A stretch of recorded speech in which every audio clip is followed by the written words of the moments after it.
Well, hello there and good morning. Happy Saturday to everybody out there. Hope you guys are all having a great kickoff to your weekend. I know I am. Celebrated the lovely Miss CannCon's birthday last night. Had a good time going out to dinner, all the things. And yeah, it's always a good time. Unfortunately, here comes the weekend. Well, fortunately, not unfortunately. Unfortunately, weekends go by so quick now. So I put out a post before we went live here, and I said on that post that there are decades when nothing happens, and then there are weeks or days when decades happen. And this was the latter. This was a huge, huge week. There was a ton that happened this week. In fact, as I was prepping the show out this morning, I was like, man, there is just so much that happened. And the good thing is that almost everything that happened was positive. There was very little negative, or at least things that would be, completely negative. There was, a few things that, were just kind of not so, we weren't too happy about. We got a huge boop last night. I don't know if you guys saw that, but we'll get into that as well from Dan Scavino. Now, again, boops are just, the assumption that maybe somebody is watching, and it is what it is. But it was definitely very interesting. One person, one vote, election awareness week. Yup. Asawavana. Hat tip to Ash for that one. Guys, if you have not done so yet, please smash that thumbs up. There we go. People starting to trickle in here. We appreciate that. Helps. Well, I appreciate that. We, as in the faithfuls that have been here on the front lines of election integrity with me since 2020, some way before me, actually. I just was fortunate enough to have my voice somehow amplified. He's a Fed. No, I'm not a Fed. But yeah, that's always the joke around the election awareness. There is a lot going on, man. There is an absolute operation to discredit a lot of the work that some of the grassroots patriots have done. Reuters had a story out this week, and I'm not covering it yet. I'm not going to cover it yet because I'm patiently waiting on some information about this story before I go and talk about it and give my 2 cents on it. So I'm going to hold back my opinion on it until I'm able to get that information. We'll just leave it at that. So yeah, let's go ahead and jump into the news. Again, smash that thumbs up if you have not done so. And there was one really depressing story. And so let's get that story out of the way so we can be a little bit excited about what's coming down the line. And it's almost impossible not to mention this story, even though it's, such a local story. But this week on Sunday, there was a mass shooting, and it was isolated to one person's home and one person's family, and just an absolutely heinous act. 8 children killed in Shreveport mass shooting, identified by the coroner's office. 8 children were shot and killed in a domestic violence incident in Shreveport on Sunday morning. 7 siblings and a cousin were shot and killed. 3 boys, 5 girls, ranging from ages 3 to 11. And the worst part is, these children were killed by their father. Police say Shamar Elkins is the man responsible. Elkins was the father of 7 of the 8 children. A 9th child, a 12-year-old girl, reportedly jumped off the roof of the home and was able to get away with some broken bones, but otherwise physically okay. And the mental trauma that child will have to live through for the rest of their life, having, a huge family and now being essentially alone. No father. I don't know what the situation is with the mother, but no brothers, no sisters. Lost a cousin. Absolutely tragic. 2 women were shot, one of whom was Elkin's wife, the mother of some of the children. The condition of the other woman, who may also be the mother of some of the children, is also listed as very serious. I haven't seen any updates on that. And then Elkins was fatally shot by police. That was confirmed. We confirmed that on Badlands Daily while we were live on that show. So just an absolutely tragic, heartbreaking story. Fortunately, that is the worst story that we have to cover today. So that is a positive, right? Like let's look at the positive in that. I'm sure there were other heinous stories. There was another mass shooting where just some people were injured. No fatalities that I had seen reported. So that's always a good thing. But yeah, it is what it is. Pray for those young souls, and may God have mercy on that guy. Worthless piece of crap to do that to your own kids, your own flesh and blood. All right, let's jump into this story here from Washington Free Beacon. Eric Swalwell campaign was paid $40,000 to a lawyer representing him against sexual misconduct, and $22,000 for babysitters. And this is all coming out in his most recent campaign filings. It says Swalwell's campaign paid $40,000 to Sarah Azari, a veteran criminal defense attorney who specializes in, quote, cases where liberty, livelihood, and reputation are at stake. It was Swalwell's first payment to Azari. So the Swalwell saga continues, and now, you know, this story goes on to talk about him and his wife. You know, Swalwell made $175,000, 74 to be exact, in Congress. He was in leadership for a while, and when you're in leadership, you get a little bit more.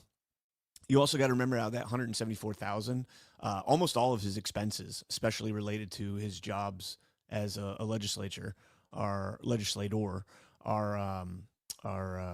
paid for, right? Covered. They get travel expenses, food expenses, hotels, all that stuff is paid for. So that $174,000 is not like you or I making $174,000 where all of our livelihood is on us. We have to pay for it all. Swalwell does not have that problem. Also, his wife, it's reported that his wife made over $200,000 a year. So a very well-to-do family, husband and wife. And it also noted that they had to withdraw. Let me see if I get, let me get this perfect here. Where is it? It says Swalwell earned $174,000 as a member of Congress. His wife reportedly earned more than $200,000 in salary. The couple, who married in 2016, have struggled to manage their finances and withdrew $145,000 from their retirement accounts between 2020 and 2022, according to the Sacramento Bee. Swalwell has also delayed paying income taxes from his congressional salary in some years, incurring penalties for underpayment, according to the Bee. It's funny how that works. Making all that money, can't afford to pay your taxes. Shouldn't it have been automatic withdrawal, right? So, speaking of taxes, we've got some stories on taxes and government fraud and everything else coming up here in a little bit. But I do want to get to kind of the segment that is going to be the gist of today's episode. And let's start out here with this clip from Sunday with Maria Bartiromo, who has been one of the mainstream media voices. I don't want to, when I refer to her, I don't want to call her Mockingbird Media. Maybe she is, but if she is, she's on the right side of the three-letter agencies that control our media. So here was Maria Bartiromo. I almost said Maria Swalwell. That would have been bad.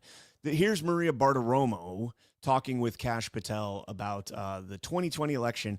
And I love this because Bartiromo is not going to let Kash Patel get away with, you know, kind of answering the question indirectly by answering a separate question that he wanted to answer.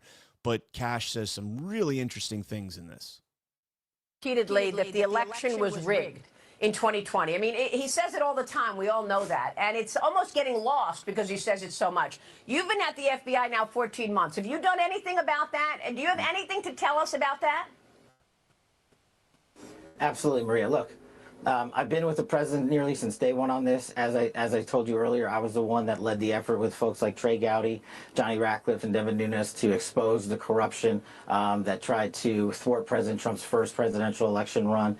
And we saw the FISA abuses there. And I lived through it, and the media came at me then, too. That just shows you that when you're over the target, you keep pummeling the target because the media is going to try and pummel you.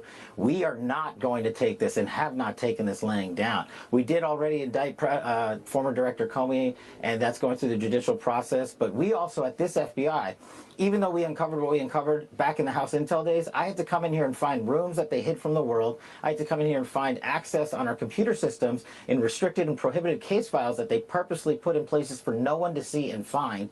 We have found all this information. We are working with our Department of Justice partners, and I am never going to let this go, because they not only have personally attacked the presidency of the United States and President Trump, but they tried to thwart our elections and rig the entire system. And that is not something that is going to stop. That is not something I'm going to allow on my watch. But you just have to remember, they built this disease temple over 20 and 30 years. We've got all the evidence. I can announce on your show that we've got all the information we need. We're working with our prosecutors at the Department of Justice and their Attorney General Todd Blanche, and we are going to be making arrests. And it's coming, and I promise you, it's coming soon. Well, Cash, hold on, because when you started this interview, you said, Maria, you and I have been working together for a long time, and this is exactly what you were referring to.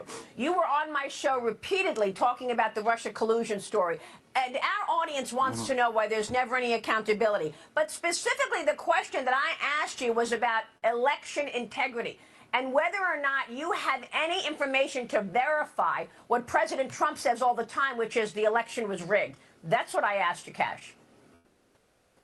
I'm sorry, Maria, I misheard. Yes, so what we are doing is folding that into our entire conspiracy case, and we will let the prosecution speak for him. But we have the information that backs President Trump's claim, but because it's an ongoing prosecution and investigation, I can't get ahead of the DOJ and the president. But President Trump speaks truthfully when he says that, and that's what I've been telling you about. When we find terabytes of data on computers from the last 10 years that we were supposed to find 10 years ago, that's what it took. It took his re-election. It took this FBI to go in there and find it. And it takes a long time to get through that material. But I would say stay tuned this week. You might see a thing or two. Cash Patel. All right. So Cash says, stay tuned this week. You might see a thing or two. Now, we have not seen, in terms of arrests, he also alludes to maybe seeing some arrests. We have not seen those yet. It is still Saturday. There is still some time. There was a rumor floating around yesterday from Joshua Hall on X that the DOJ is preparing to indict Mark Elias. Now, that is just a rumor. There is absolutely no confirmation beyond that post right there, but that would make sense, right? Mark Elias is going to be a focal point, not just of Russiagate, Steele dossier, when he was working with Perkins Coie as Clinton's attorney, campaign attorneys, not just in the stuff that went there, walking the files into FBI and everything else. But of course, we know that Mark Elias has a lot to do with the litigation surrounding the 2020 election as well, and elections in general. Now, would that make sense that he would be indicted for the Russiagate stuff? Yeah, absolutely. Is there anything? Just based on him bringing lawsuits against election integrity and all that, I don't know if that gets me there. But again, I think that a lot of that illusion, that prophecy that he's going to be indicted, would stem from 2016, 2017, from that era. And I'm here for it. And I do think that you are going to end up seeing all of these cases get tied together, right? Cash alludes to the RICO, grand conspiracy. And, that's something we've been saying on Badlands, that I've been saying for a long time, that all of this stuff is tied together. Ultimately, you have, an entire entity that, the deep state. Me and Burning Bright talked about this on Sunday on The Narrative. The bureaucracies, right? The bureaucratic rot that is within our government, and how that starts at the head down and goes from there. So everything from the CIA to the FBI to the DOJ as a whole, there needs to be a lot of accountability, and I'm looking forward to seeing it. On a side note, this is something we've talked about previously during his first term, but the DOJ now, the Justice Department, takes actions to strengthen the federal death penalty. And what does that mean?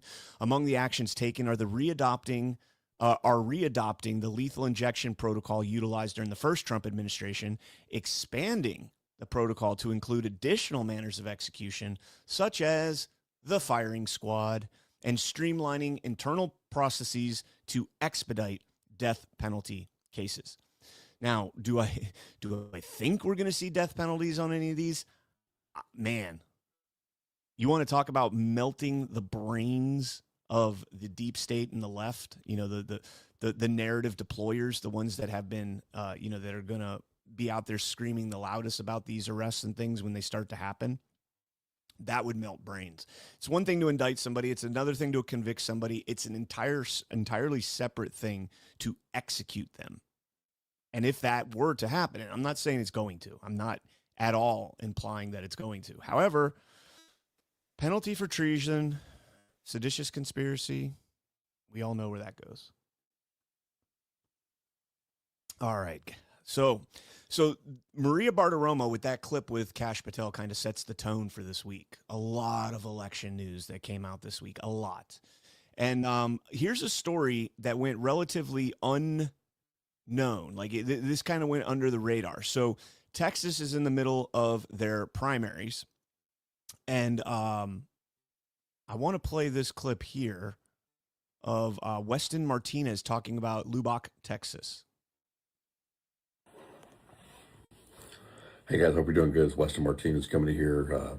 Before I turn in for the night, I want to let you guys know we got breaking news coming out of Lubbock that we found out about a little while ago. I've been looking through it, and the election administrator and the county judge over there made the decision to get rid of the voting machines in several locations because they were having problems with the machines, and looks like they were having problems with the scanner and some other stuff. So we're trying to locate the official press release to put out for you, but we just want to tell you that hat tip to those people for making the decision to get rid of the machines. Go to the emergency protocol, which, by the way, should be the primary protocol, and that is to use the hand-marked paper ballots, not allow the machines to be in our elections so that they can't be manipulated. But I want to bring that information to you right now. Share this information. This is a breaking news story. We'll have more to come on this when everybody else wakes up, and you'll hear it here first. So God bless you guys. Have a great night. It's Weston Martinez signing out. All right. So, and I apologize. I said primaries. This was a local election here. Now, we got an update on this story here on April 21st from Lubbock Lights. Voting machine fixes ready for voting to resume Wednesday in Lubbock County. And it says early voting resumes Wednesday with full working voting machines after taking a break for San Jacinto Day. Many of the machines across Lubbock County failed on Monday, forcing the county to use quote-unquote emergency ballot procedures. All voting locations are fully operational following a brief issue with the ballot marking devices. Ballot marking devices. At some locations on Monday, the voting machines would not accept the paper ballots. It says Rox Zine Stinson, Lubbock County Elections Administrator, at first thought it was a problem with the paper, but older paper had the same problem. So it was not the paper, she said. Great analysis. She and her staff members were bumfuzzled after trying everything they knew to get the machines working. But then she, her staff, and the county's vendor, Hart Intercivic, figured out the problem and fixed it. Quote, you can run a cleaning sheet through there to clean those print rollers. And when we did that, evidently we triggered a security toggle in there. But no one knew that. Quote, it didn't give us an error message or anything. It just wouldn't take the paper. We've cleaned before and haven't had this issue. But our vendor is looking at this to make sure that it doesn't happen again. Technical glitch, human error. There it is. There it is. That makes no sense. You run a cleaning sheet through the machine, and just all of a sudden now it makes it so that the machine rejects paper, doesn't take paper, whatever the case might be. I don't buy that for a second. And also the fact that it doesn't throw up a warning or an error message like, hey, you need to reset this toggle. You just ran something through the machine that was foreign and it's not going to work anymore. Say Lubbock, right? Lubbock. Texas, y'all got to get you got to get your names right, man. Is it Lubbock or Lubbock? I think it is Lubbock, because when I read this story earlier in the week, I said Lubbock, and I was thinking of Lukenbach, Texas. So it is Lubbock. Like Bexar County is actually Bear County. Like, come on, guys, Get your shit together in Texas. No, we love you in Texas. You got the point. You got the point. But the bottom line is, like, this very well could just be a human glitch or a technical glitch, human error. But this story, when I read this story this morning, and I just saw this update this morning, when I read that, my first thought was Coffee County, Georgia. Pronounced coffee, unlike you Texans who probably would name it Covfefe. See what I did there? Lubbock. You guys are all over the place. Mags is saying one thing, one person, one vote saying another thing. You guys are all over the place with this pronunciation thing. So I'm just going to go with how I want to pronounce it. It's now Lubbock. As the mayor of Lubbock County, I am dubbing it Lubbock. The proverbial, or the metaphoric mayor. I am not actually. I'll say Lubbock. Okay. It reminds me of Coffee County. Remember Coffee County 2020 runoff in January 5th, 2021. They were running the ballots through. Misty Hampton was there running the ballots through, and Kathy Latham has the affidavit that we've covered ad nauseum on my shows over the last 5 years, where it was rejecting. Dominion came in and said, clean it. Nothing's working.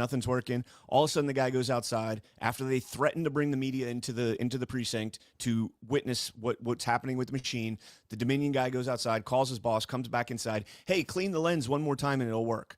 Well, we've done that 100 times already. Just do it. Trust me. Okay, sure enough, they do it and it works. Same thing in Hart with this Hart InterCivic machine. It sounds like the same thing. You run a cleaning sheet through it, and it fouls up the machine. Nobody knows why it's doing that. It doesn't send up any alerts, nothing like that, which is absurd. And then all of a sudden, they're like, oh, well, we got it working. So now it's back to working. As soon as you start calling people and complaining and everything else. Ooh. Stand by 1 second.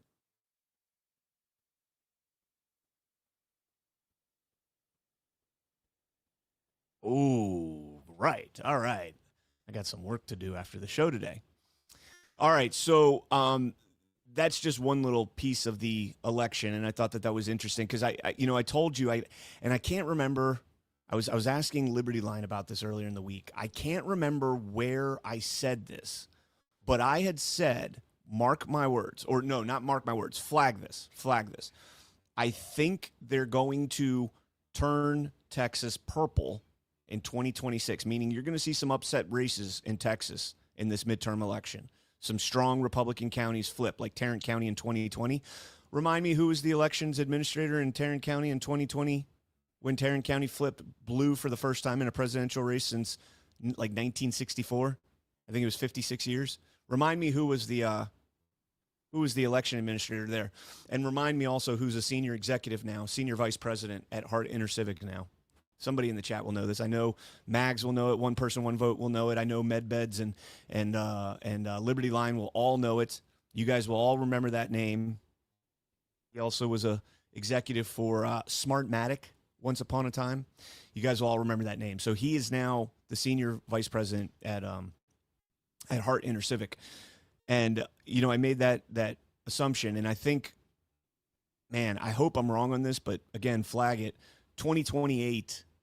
They're gonna make a strong push to flip Texas blue. They're gonna make a strong push, and they're gonna do it on the backs of illegal immigration and how this, they don't want the illegal immigration, but they did not sign up for this with ICE, and so they're gonna try and get somebody who's a little bit more moderate on illegal immigration, and they're gonna, just my take. That's the narrative. That's not what Texans actually feel. That's just the narrative that they're going to put out. Some of the strongest champions of what ICE is doing right now are people who have been naturalized as U.S. citizens because they went through the process. They did the process. They did it the right way, the legal way, and they're assimilating to American values and American culture. And it aggravates a lot of them. The Latin community, and I can't speak for Texas because I don't know too many Texans on a broad scale, but in Florida, that's the case. The Cuban, the Mexican populations here, the ones that are naturalized and went through the process, a lot of them are supporters. There are some that don't, of course. There are some that don't. Oh, there it is. Thanks, doxing me. I just literally mentioned it, not doxing me, but doxing what I'm talking about. Stand by 1 second. Let me Where's the next video we're gonna play? Because I gotta do this now. Where's the next video? Let's see if I can call an audible here. Okay, so here we go. Let's get into this. So we're gonna talk about Just the News. John Solomon coming out and talking. I'm gonna play the whole clip just because I got to do something in the background here for a second. I'm gonna play this whole clip, and the National Intelligence Council puts out this report from the 2020 election, before the 2020 election, almost a year before, 10 months before, in January of 2020, and confirms a lot of what we already knew or what we speculated. It just shows that the intelligence community knew about this stuff the whole time, that they were kind of propping up the censorship of anybody who said otherwise. We now know, as of this morning, with the new document that Tulsi declassified at our request and that I put out this morning, that the intelligence community unanimously assessed in January and February of 2020 that America's election infrastructure was highly vulnerable to foreign intrusions. And of all the things that they flagged, the most vulnerable were the voter registration databases, the very things that China and Iran just a few months later would hack. Now, why is that important? We've been sold the story that this was a secure election. It wasn't. We were kept from very important information during the 2020 election that identified these vulnerabilities. They could have been closed. There could have been greater offensive measures taken to make sure that the things that did happen, China and Iran hacking into the registration databases, China sending fake driver's licenses hoping they could get ballots that would vote for Joe Biden, those things could have been warded off with a more aggressive and assertive campaign. But instead, when the President Trump, did get briefed on this particular memo. Now, he didn't get briefed on the later intrusions by China, but he did get briefed on this memo. He told the people, there's a picture up on the website, you can actually see the meeting, all the president's men and women around the desk, in the Resolute desk in the Oval Office. He said, declassify this information, get it out to the public. According to Chris Porter, the officer who wrote this memo, who couldn't talk about it until today when it was declassified, the CIA and others thwarted the president's will, did not declassify that information, left the states, the state election systems, the secretaries of states, and others in the dark about the vulnerabilities that were going on. I think that's an extraordinary statement. And then later, when some of the vulnerabilities are exploited, and China does the driver's licenses, does the hacking into the other thing. Iran hacks into one state and takes 100,000 voter IDs and starts using them in the election. They don't tell us. They keep us in the dark, and they keep telling us, and they force feed us a false narrative that it was a secure election. It wasn't. This is not the most explosive stuff that Tulsi Gabbard holds in her hands. She's working to declassify evidence that will show how many states were penetrated by China and what happened with the data. Keep in mind, as best I can tell, not a single state has been informed that China hacked into their voter registration data or got access to it through a third party or other means. That is a crime. 6 years later, we don't know that these states haven't been able to effectively ward off against further intrusions, try to figure out what data was compromised. I do believe that John Ratcliffe and Tulsi Gabbard are going to drop those in May. I think that will be an extraordinary moment. That will be more important than anything that we put up to date on the election integrity stuff that we're reporting on. And I just want to remind everybody, in Great Britain, this happened in Great Britain in 2024. It was a national scandal for months. Will the country in America react the same? Will our leaders react the same? Will John Thune and the excuse makers in the Senate pass the Save America Act? All right, so we can land that there. A couple things concerning. First, it's very nice to hear him say that this isn't even the biggest thing that Tulsi Gabbard holds. That's a pretty big deal. The other big thing there, to me, I mean, the report itself, again, it's not anything new. It's not anything that we didn't already know. Ash and I covered it last night on Why We Vote. I did a special show here going through it and reading the report and just kind of tying in some of the examples of what we saw over the last, few years, and just surface level details. I mean, and not even nearly maybe a fraction of a percent of the situations we've seen that were suggestive of that NIC report. But yeah, so Gabbard says that there's more coming out. But the concerning thing to me in this report, or this segment from Solomon, is that President Trump directed the declassification of it, first and foremost. And it took him 5 years to do it. Okay. The other big thing here is there were other things that President Trump had ordered to be done around this report, and the intelligence community gaffed him off. They gaffed him off. And we've got somebody in the chat confirming true. Yes. Yes. They gaffed off the president, and that is insubordination, if you ask me. So this is the report right here. And again, I'm not going to go through the whole report here. There's some very interesting things in this report. I do think that this is going to tie into some narratives, and I have a feeling that I'm going to be doing another live stream at some point today or tomorrow. Wink, wink, nudge, nudge. But this is concerning. And me and Ash talked about this. And so at one point when they're talking about the vulnerabilities of the electronic tabulation of the ballots, so in other words, the scanning, they talk about two situations here. The Blue Ribbon Commission on the vulnerabilities of Pennsylvania's election infrastructure found the transmission of preliminary results to public-facing websites is vulnerable to man-in-the-middle attacks in which the attacker manipulates data mid-transmission. Such attacks would not alter separately stored certified copies of tabulation results, which are processed offline, but even short delays in reporting the results could introduce doubts about the security of the election. Okay. We saw in Chesterfield, Virginia, in the referendum that just took place, that there was allegedly a discrepancy in the counting there where they deleted 70,000 votes. Now, that has been explained away thus far without evidence. They just tell us that they accidentally double uploaded the ballots. Maybe they did, maybe they didn't. But if there was a man-in-the-middle attack and they needed to supplement ballots, maybe that was the case. Who knows? But Jeff O'Donnell joined me on a show, on an interview on Thursday to talk about this. And I do want to apologize. Super Buff Shaft and Whiskey Girl both left rants there on that show. That was a pre-recorded show, guys. I completely forgot to mention it. I was rushing because I had a dinner that I had to get to with Christy's parents for her birthday. And so I was rushing through, and I completely forgot to mention that was a pre-record show.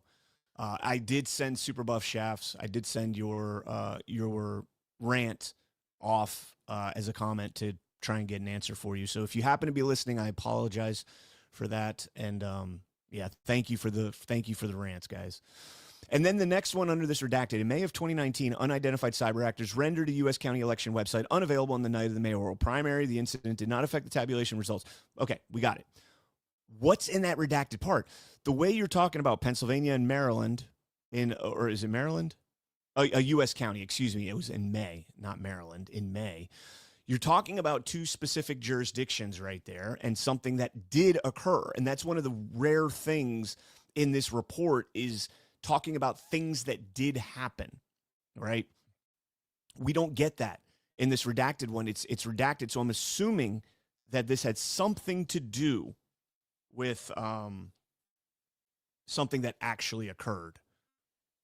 So anyways, this report, the frustrating thing about this report is that it tells us everything that we had been talking about and censored for and banned for and shadow banned and everything else. It's confirming that the intelligence community knew about these potential issues. It almost exactly down to what we were saying could happen.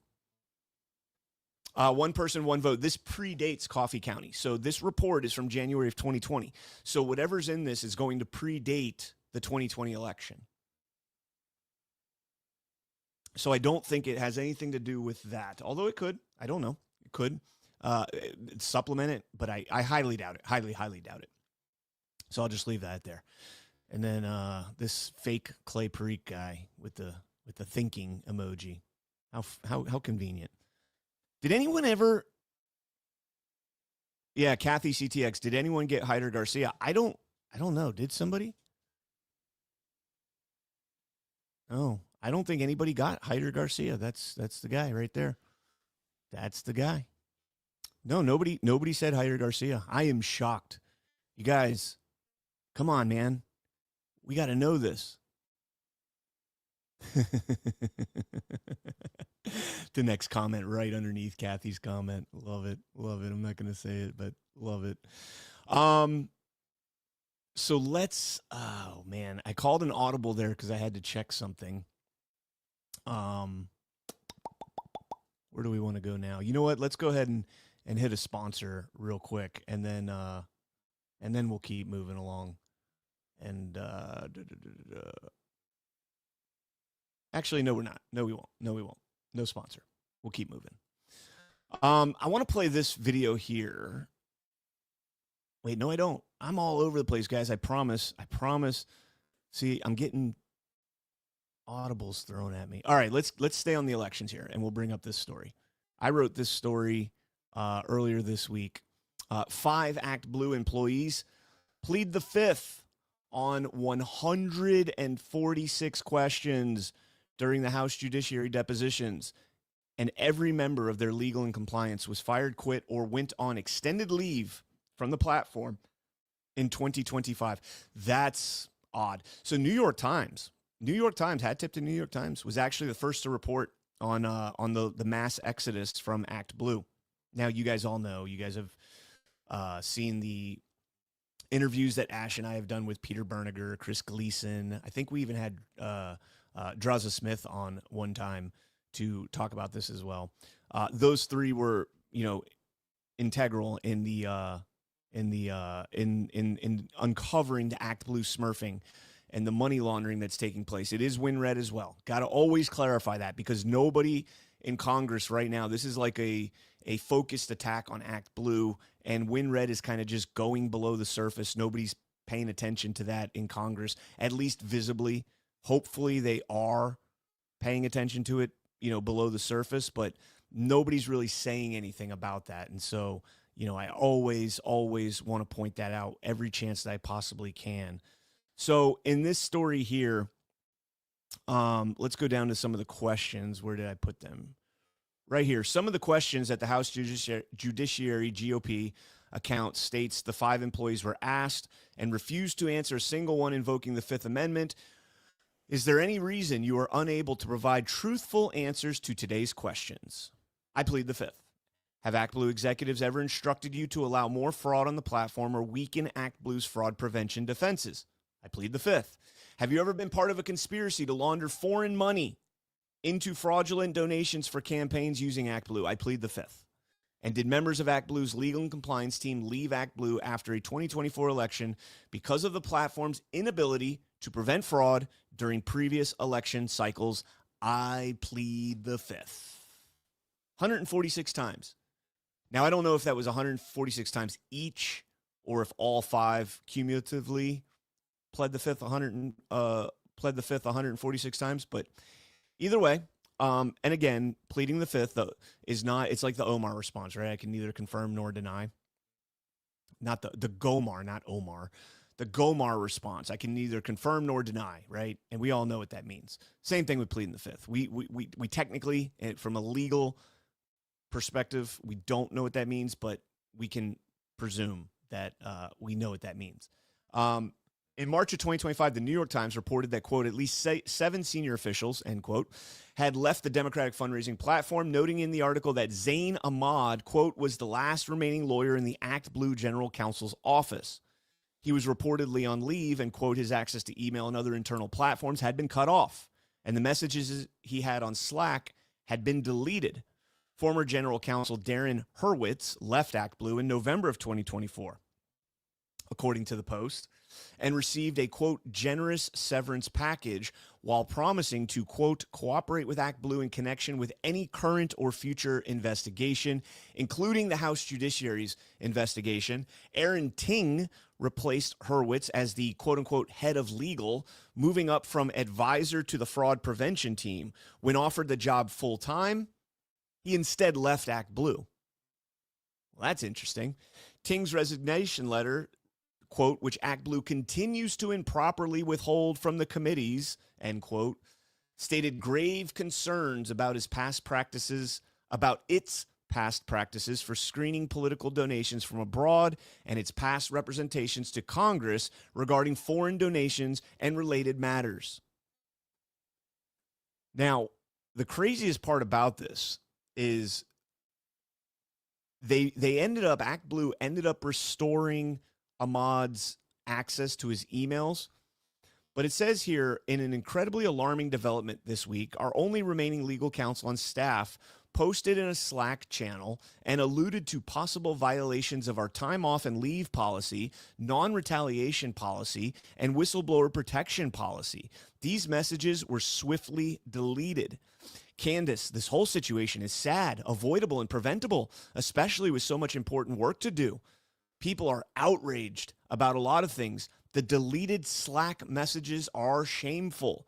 To clarify, Zane needed email access to complete his leave paperwork. If the new stance is that this has always been the policy, it's inconsistent. The leave program team was not informed his access would be revoked. And historically, this has not been standard practice. We have the receipts.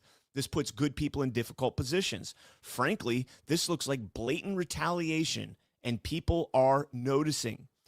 It says subsequent messages suggest that Candace King, ActBlue's top HR official, relented and allowed Ahmad access to his accounts, quote, on one condition: she could spy on Ahmad's emails and keep the cover-up intact.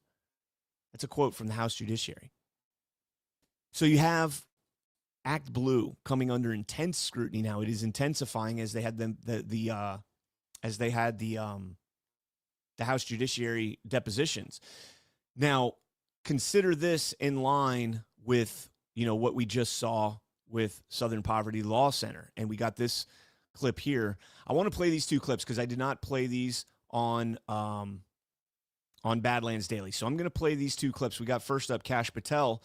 Well, no, actually, first let's go to Acting Attorney General Todd Blanche, which, by the way, great work from Blanche, man. Great work. A lot of people were skeptical about him coming in, and I'm sure there's still skeptics out there. And I know a lot of people intimately involved with the election integrity stuff, at this level, and there's still skepticism. But check this out. Good afternoon. Today, a few minutes ago, in the Middle District of Alabama, a grand jury returned an 11-count indictment charging the Southern Poverty Law Center with 6 counts of wire fraud, 4 counts of bank fraud, and 1 count of conspiracy to commit money laundering. According to the charges in the indictment, the SPLC is a nonprofit entity that purports to fight white supremacy and racial hatred by reporting on extremist groups and conducting research to inform law enforcement groups with the goal of dismantling these groups. As the indictment describes, the SPLC was not dismantling these groups. It was instead manufacturing the extremism it purports to oppose by paying sources to stoke racial hatred. The indictment describes this conduct in detail, but one troubling example is that the SPLC was paying a member of the leadership group that planned the Unite the Right protests in Charlottesville, Virginia in 2017 that resulted in the death of 1 person and injured dozens more. This particular person being paid by the SPLC allegedly received approximately $270,000 over the course of 8 years. In total, according to the indictment, between 2014 and 2023, SPLC paid at least $3 million to 8 individuals at least. These individuals were affiliated with the Ku Klux Klan, United Klans of America, National Socialist Movement, Aryan Nations Affiliated Sadistic Souls Motorcycle Club, the Nationalist Socialist Party of America, Nazis, and the American Front. Now, as the indictment lays out, after SPLC paid members of these extremist groups, it created work product that reported on these activities that the members participated in or contributed to. And to that end, it was doing the exact opposite of what it's told its donors it was doing. All right, so we got Blanche there and then we'll jump over to Cash here. We're here today is to announce what the Okay, maybe not on 1.5 speed. I mean, Cash is already pretty high strung. what the general just told you. The Southern Poverty Law Center, in a massive, sweeping indictment, has been charged with allegations of fraud and using the banking system to perpetrate that fraud. I just want to talk about a couple of brief things here. The Southern Poverty Law Center themselves advertise to raise money to dismantle violent extremist groups for a period of at least a decade. They use their donor network to raise money to purportedly dismantle violent extremist groups. However, the SPLC, the Southern Poverty Law Center, used the money they raised from their donor network to actually pay the leadership of these very groups. I just want to say that again. They used the fraudulently raised money by lying to their donor network, thousands of Americans, to go ahead and actually pay the leadership of these supposed violent extremist groups.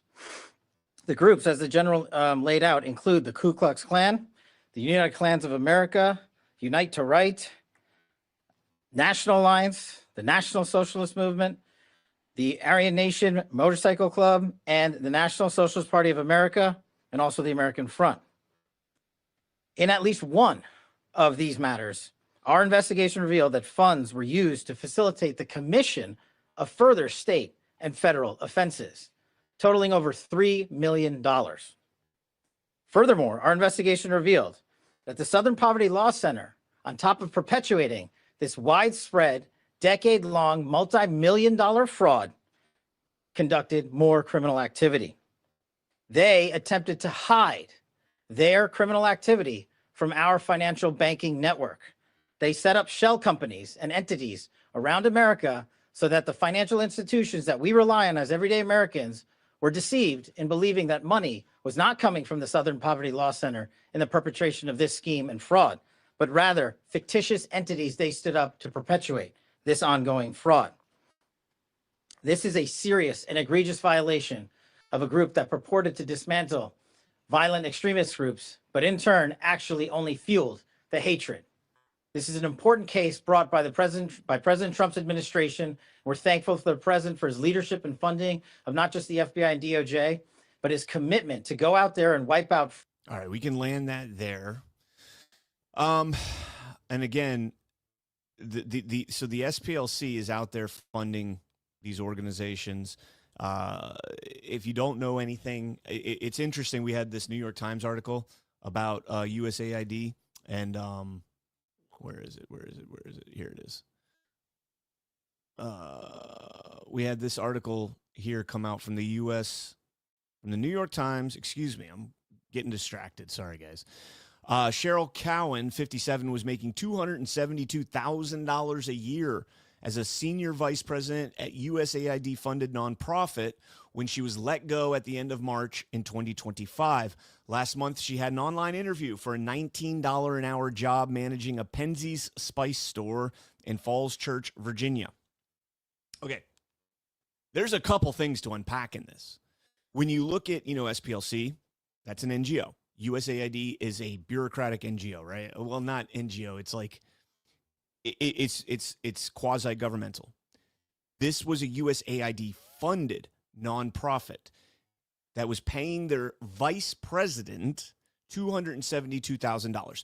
This woman was so unqualified to make that much money at a nonprofit that she can't find a job for more than $19 an hour in the private sector. Now, I don't know what the minimum wage in Virginia is, but like in Florida, we just went full retard in Florida, and now we're doing the progressive minimum wage to $10 an hour to $15 an hour over the next couple years. And I don't know what we're up to now. I think we're almost at $15 an hour. So you're making just barely over minimum wage. So you go from a job where you're so qualified that you should be a senior vice president making almost $300,000 a year to a job where you're making essentially $800 a week, or $40,000, $45,000 a year, $40,000 a year, from $272 to $40,000. Maybe, just maybe, there's a lot of money laundering going on here. There's a lot of pay for play, a lot of, I don't want to say DEI necessarily, although that definitely comes to mind. but USAID just throwing money, slinging money around.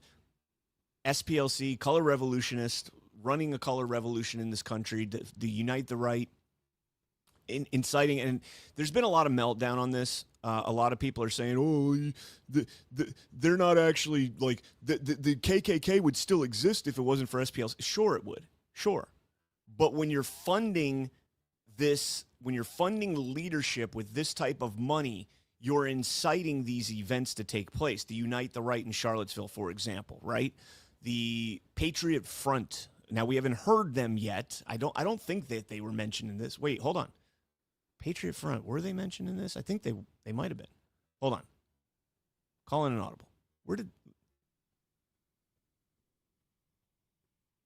So, yeah, here we go. National Alliance affiliate, Aryan Nation, Unite the Right. That's the one that we were just talking about in Charlottesville. Former National Alliance chairman, KKK, American Front president. I don't know if that's the same as Patriot Front.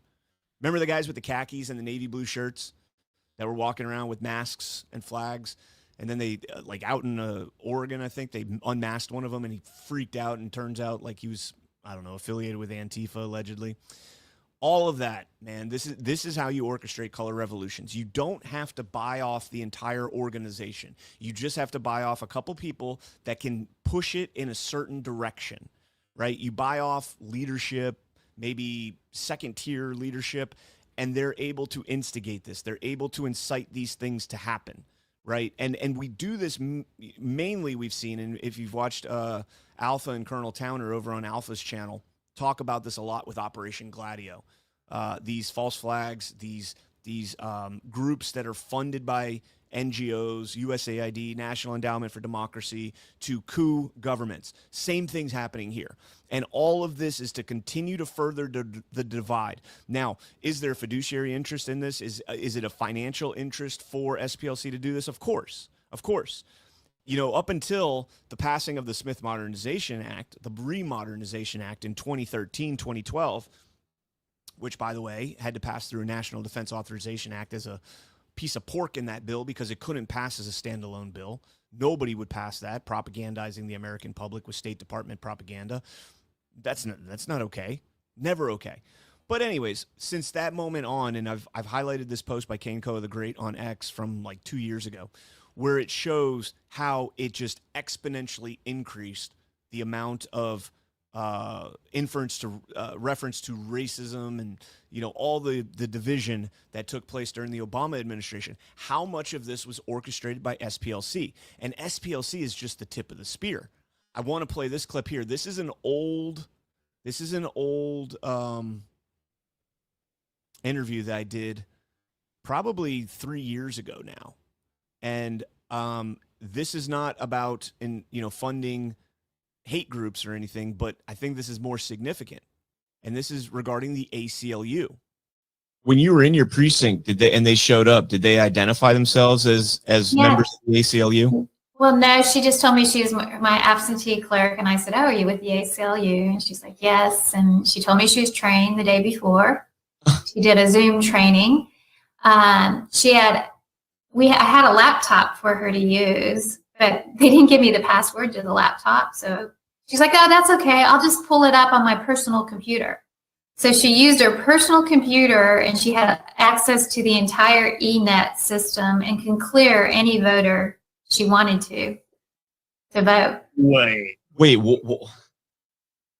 Can you explain a little bit more, like what she was able to do with that type of access? So if a voter came in and it said that they had an absentee ballot, you would have to tell them, "Hey, you have an absentee ballot. Did you bring it with you?" And 9 times out of 10, they don't bring the absentee ballot with them. So then we used to have to call downtown to verify that they haven't already turned in an absentee ballot. And if they say no, then we can clear out the coding and let them vote on election day on the BMDs. So the absentee clerks, that's essentially what they're doing. Instead of us calling downtown, they could remove that somebody hasn't used their absentee ballot. They could clear them so they could vote on the machine. How often does this occur? It happened a lot because everybody in the state of Georgia got absentee ballot applications sent to them because of COVID. So tons of people filled them out, but then really didn't have any intention of ever using them. And so a lot of people were all coded that they had an absentee ballot. The software, again, that the ACLU representative had, what was that called? ENET? Yeah, or ElectionNet. And it's linked to the Secretary of State. And is that like, that's something that you would only have access to if you're an official somewhere in Fulton County, or you know, apparently now we let 501c3s come in and give them access to everything, rock the vote, you know, all this, we're seeing this all over the place. Is that, so you've done this for 9 years. Is that something that's ever happened before, where outside agencies come into your poll and they have access to this type of software and this type of capability? No, we never had that before. It was totally new, having someone from the ACLU in your precinct. So let's put on tinfoil hats just for a second here. Potentially, what could a malicious person do with that type of access that's not affiliated with the, you know, Fulton County Department of Elections?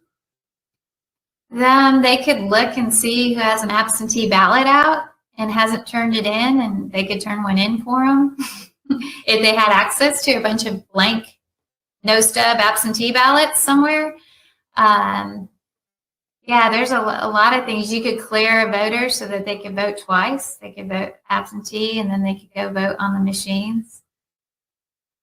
The fact that they had 255 ACLU clerks with personal access on their laptop and no telling who else had access.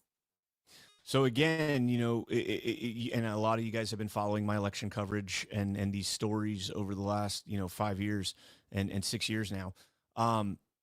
The ACLU had 255 clerks, and I'm pretty sure that's Fulton County alone. Fulton County alone, 255 ACLU clerks.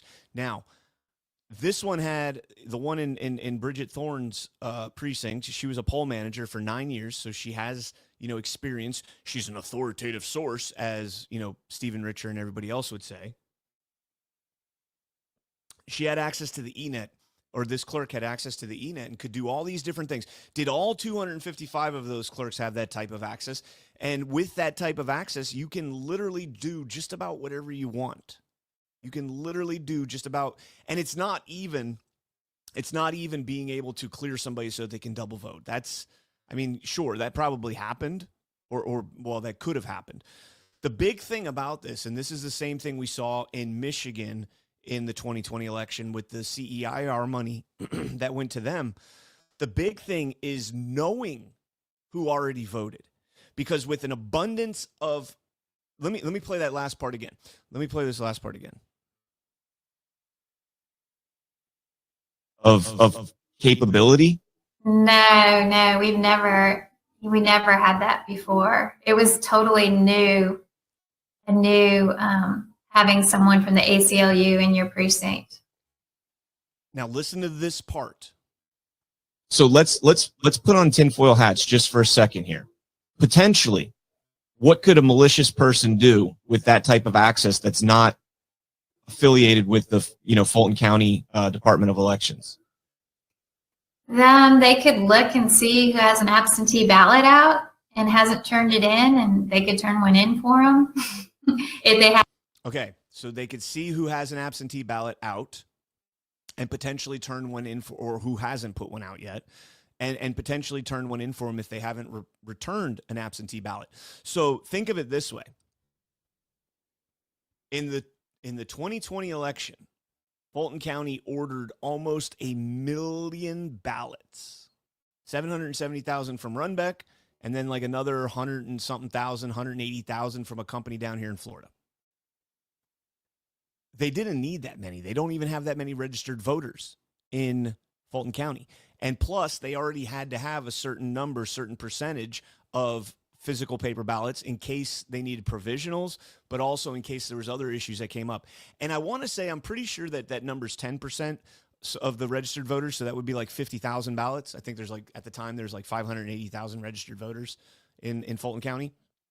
I want to say it might've been 850. I could be off on those numbers, but, the point is they had, you know, tens of thousands of ballots already on hand in case this happened. So now you have ACLU clerks potentially with access to eNet, with the potential of being able to see who voted, see who hasn't voted, and possibly inject ballots in there if they need to, because there's a plethora of unfilled out, unstubbed, no stubs, no mail-in ballot envelopes that are floating around in Fulton County. They ordered them. They got there. They ordered them after early in-person voting had started. We've rehashed this all over the place. But I think that this is a very significant thing given what we just saw with SPLC. And I saw somebody else pointed out that SPLC gave $3 million to Fulton County specifically for more drop box ballots. That's also very interesting. So maybe we can get an investigation into Fulton County, or into ACLU in Fulton County. I just went and put the link for that. I'm going to pin that up there. If you guys could give that a share out and get that to get a little attention on it. I think that's a pretty big deal right there, that post. So there we go. All right, we're going to stay on elections because there's a lot of stuff to talk about on elections in general from this week. But let's go ahead and hit a sponsor here real quick.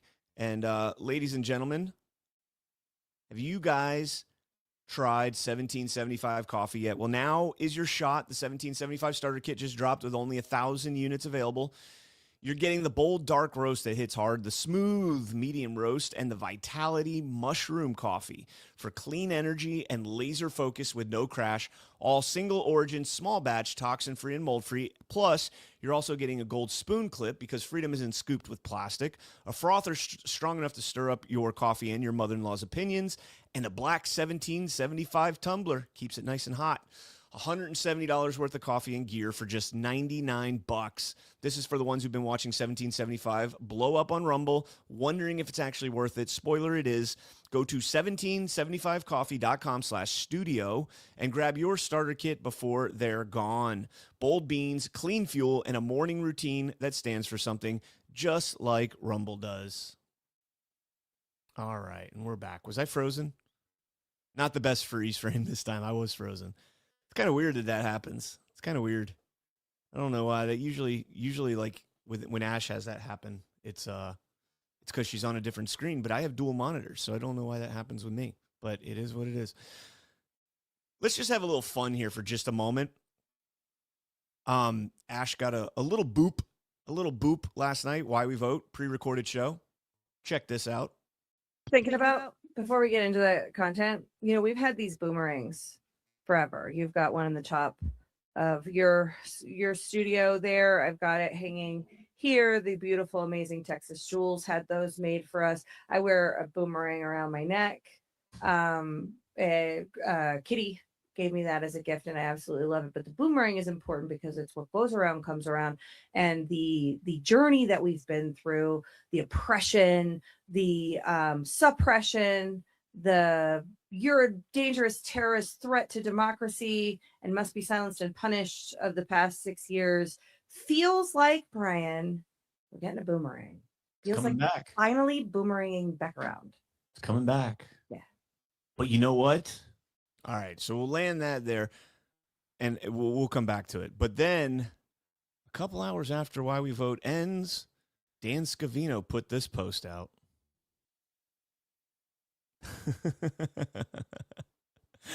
Come on, you're telling me we open Why We Vote. First comments we made, besides, how you doing and all that stuff. We opened the show with Ash talking about boomerangs. I've got my boomerang up here. You can see my boomerang right here. Badlands Media, hat tip, Texas Jewels. And the first remarks we get is the first remarks are about boomerangs, and then we get this post. And this is what he was responding to, a 2019 post from John Brennan. saying a reminder to federal officials, there's no limit on the number of individuals who can use the whistleblower statute. If you think you were involved in unlawful activity as a result of a directive from Mr. Trump or someone doing his bidding, now is the time to report it. That is a really strange rehash right there for that timing and the post from Scavino. So I'm taking it as a total boop. I'm taking it as a boop. I know Ash is taking it as a boop. So there we go. Maybe there's people watching Why We Vote. I don't know. Some very important people watching Why We Vote. Also, it was at 8:45. There's Ash in the chat. I literally said it was also at 8:45 Mountain Time as Ash is typing that out. Good to see you, Ash. Yeah, so congratulations to her. I thought that was definitely a boop. Now, I do want to go back to it because I got to jam out, man. I got to jam out to my song. This is my jam. You still got to get out there. You still got to get out there and vote harder. So hard.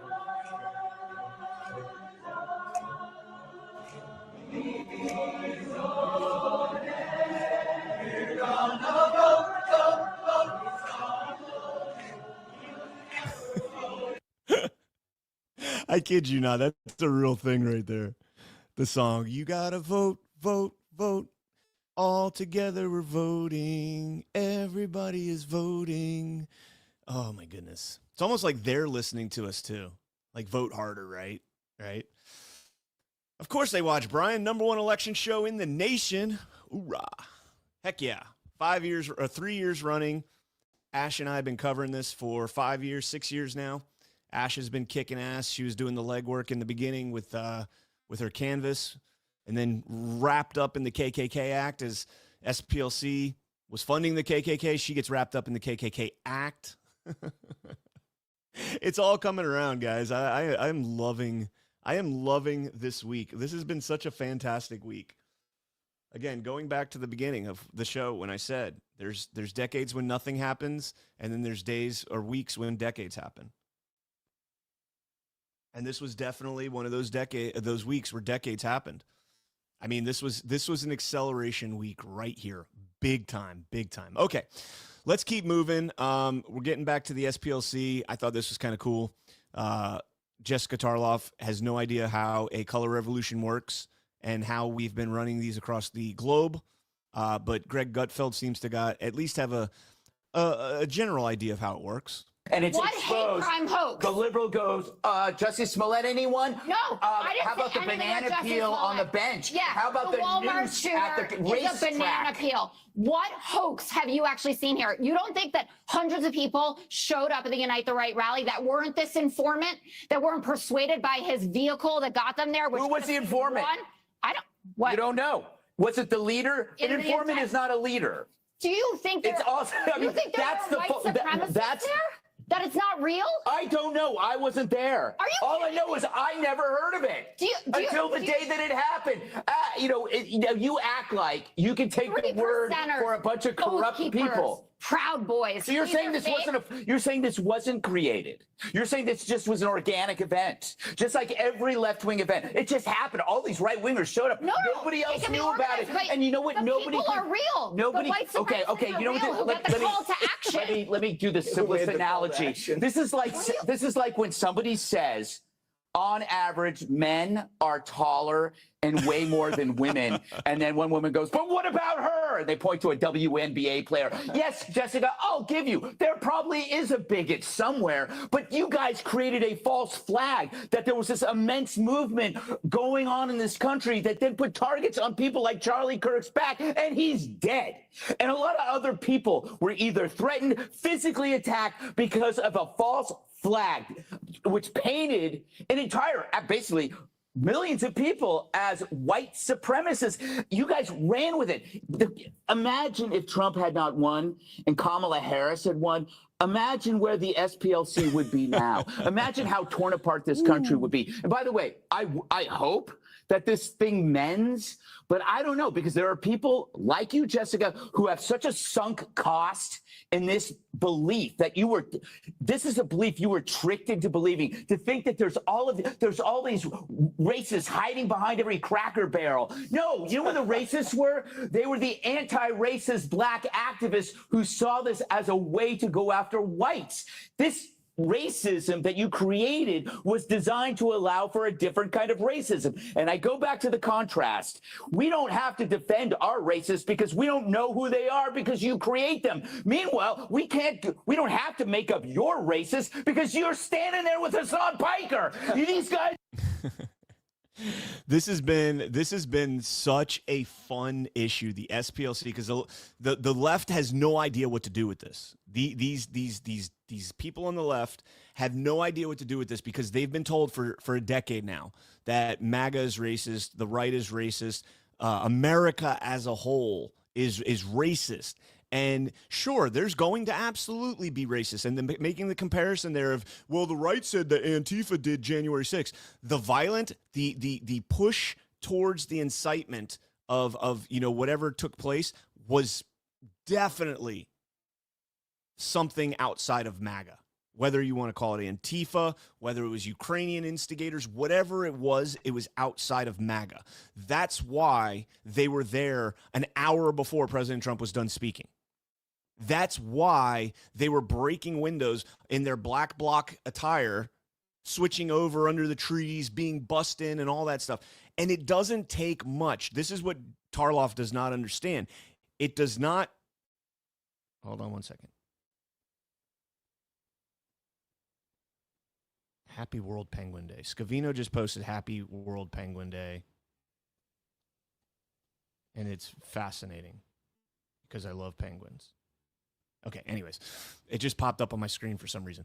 What you don't understand is it doesn't take an entirety of a movement to do this. It just takes a few people to push others into that direction and kind of make it the norm for an event, right? And I'm not saying it's right, and I'm saying there are a lot of naive people out there who are followers. Majority of people in this entire world are followers. We absolutely have leaders. We have thought provokers and all that good stuff.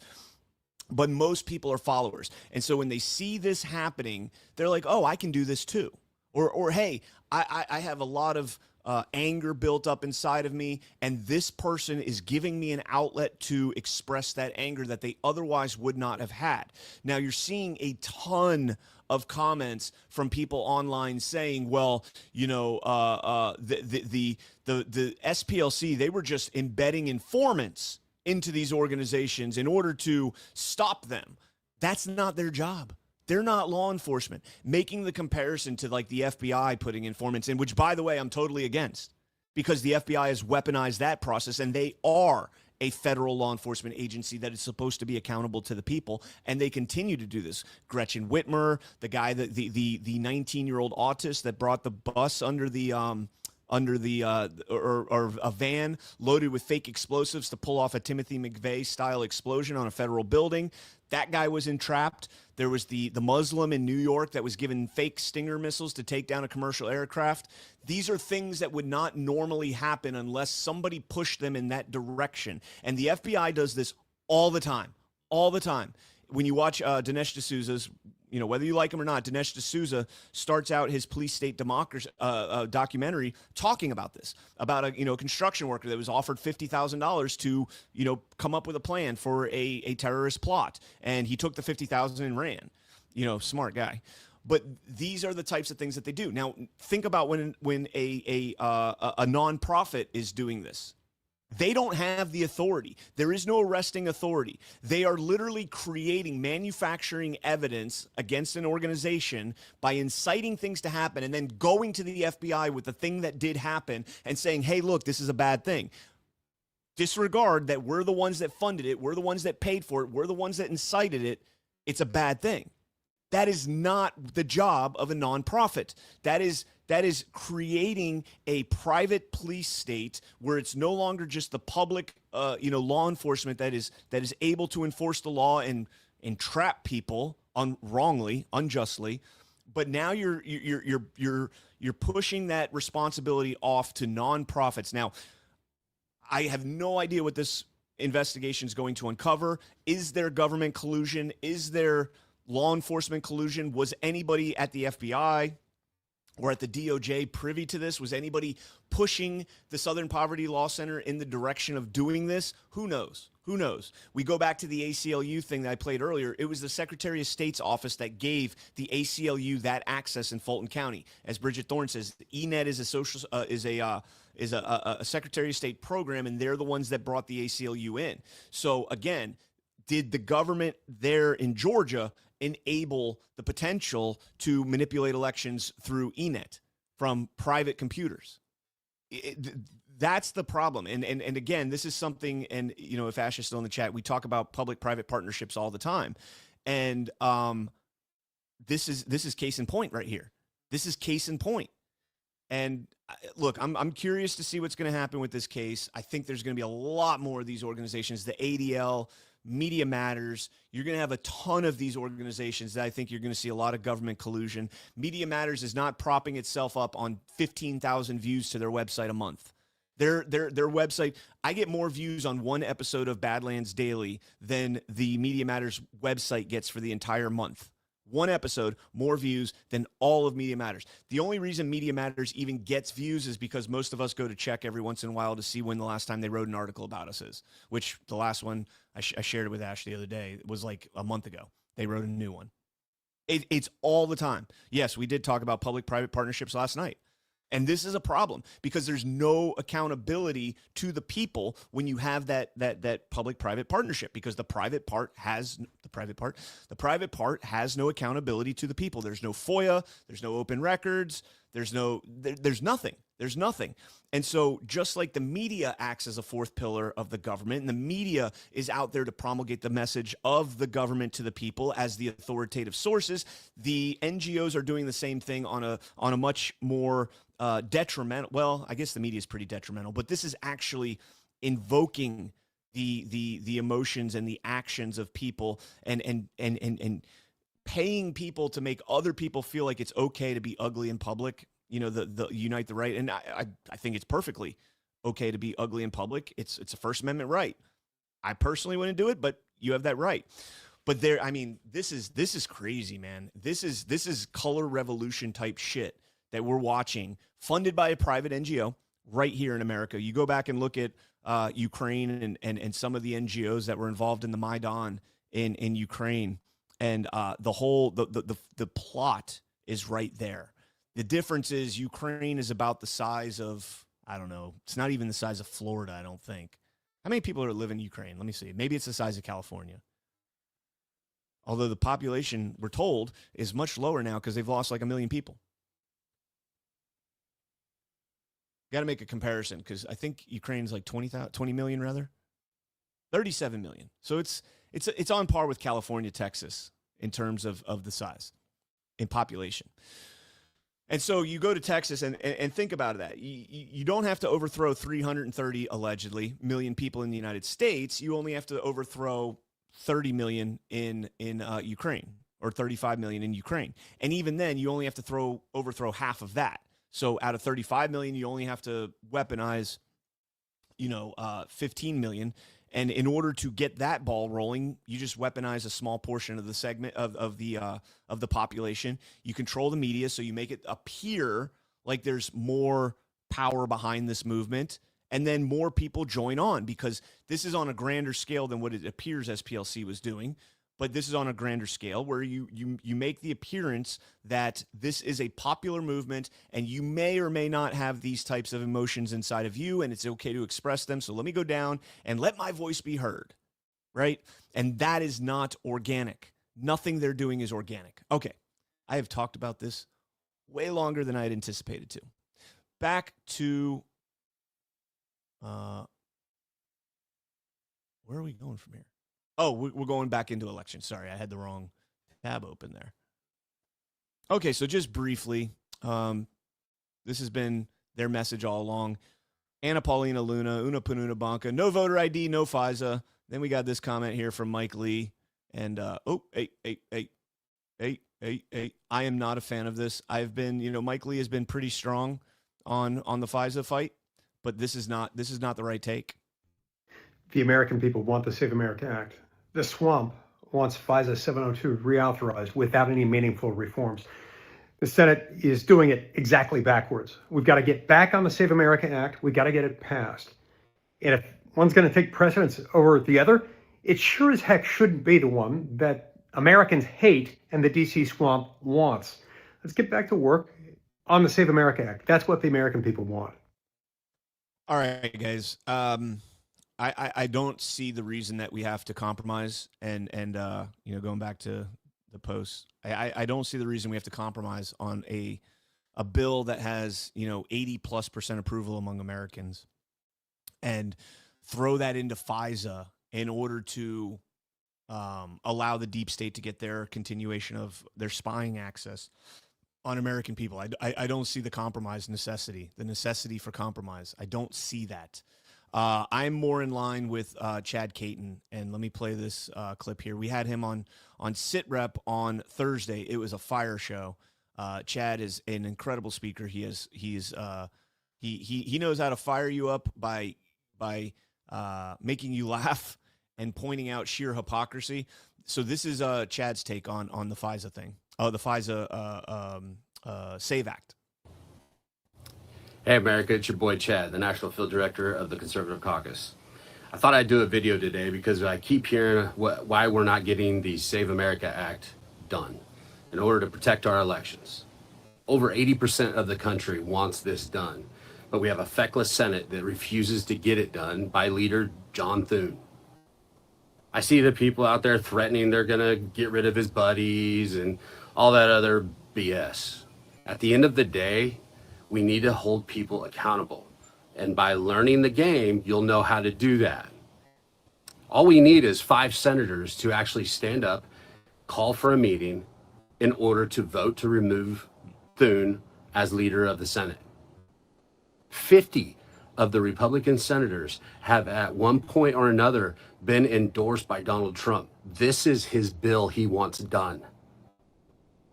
So every one of you senators out there that aren't going crazy about getting this bill passed, why don't you stop posting on Twitter and start calling for that meeting and find 4 of your buddies to bring about removing John Thune to get this thing done.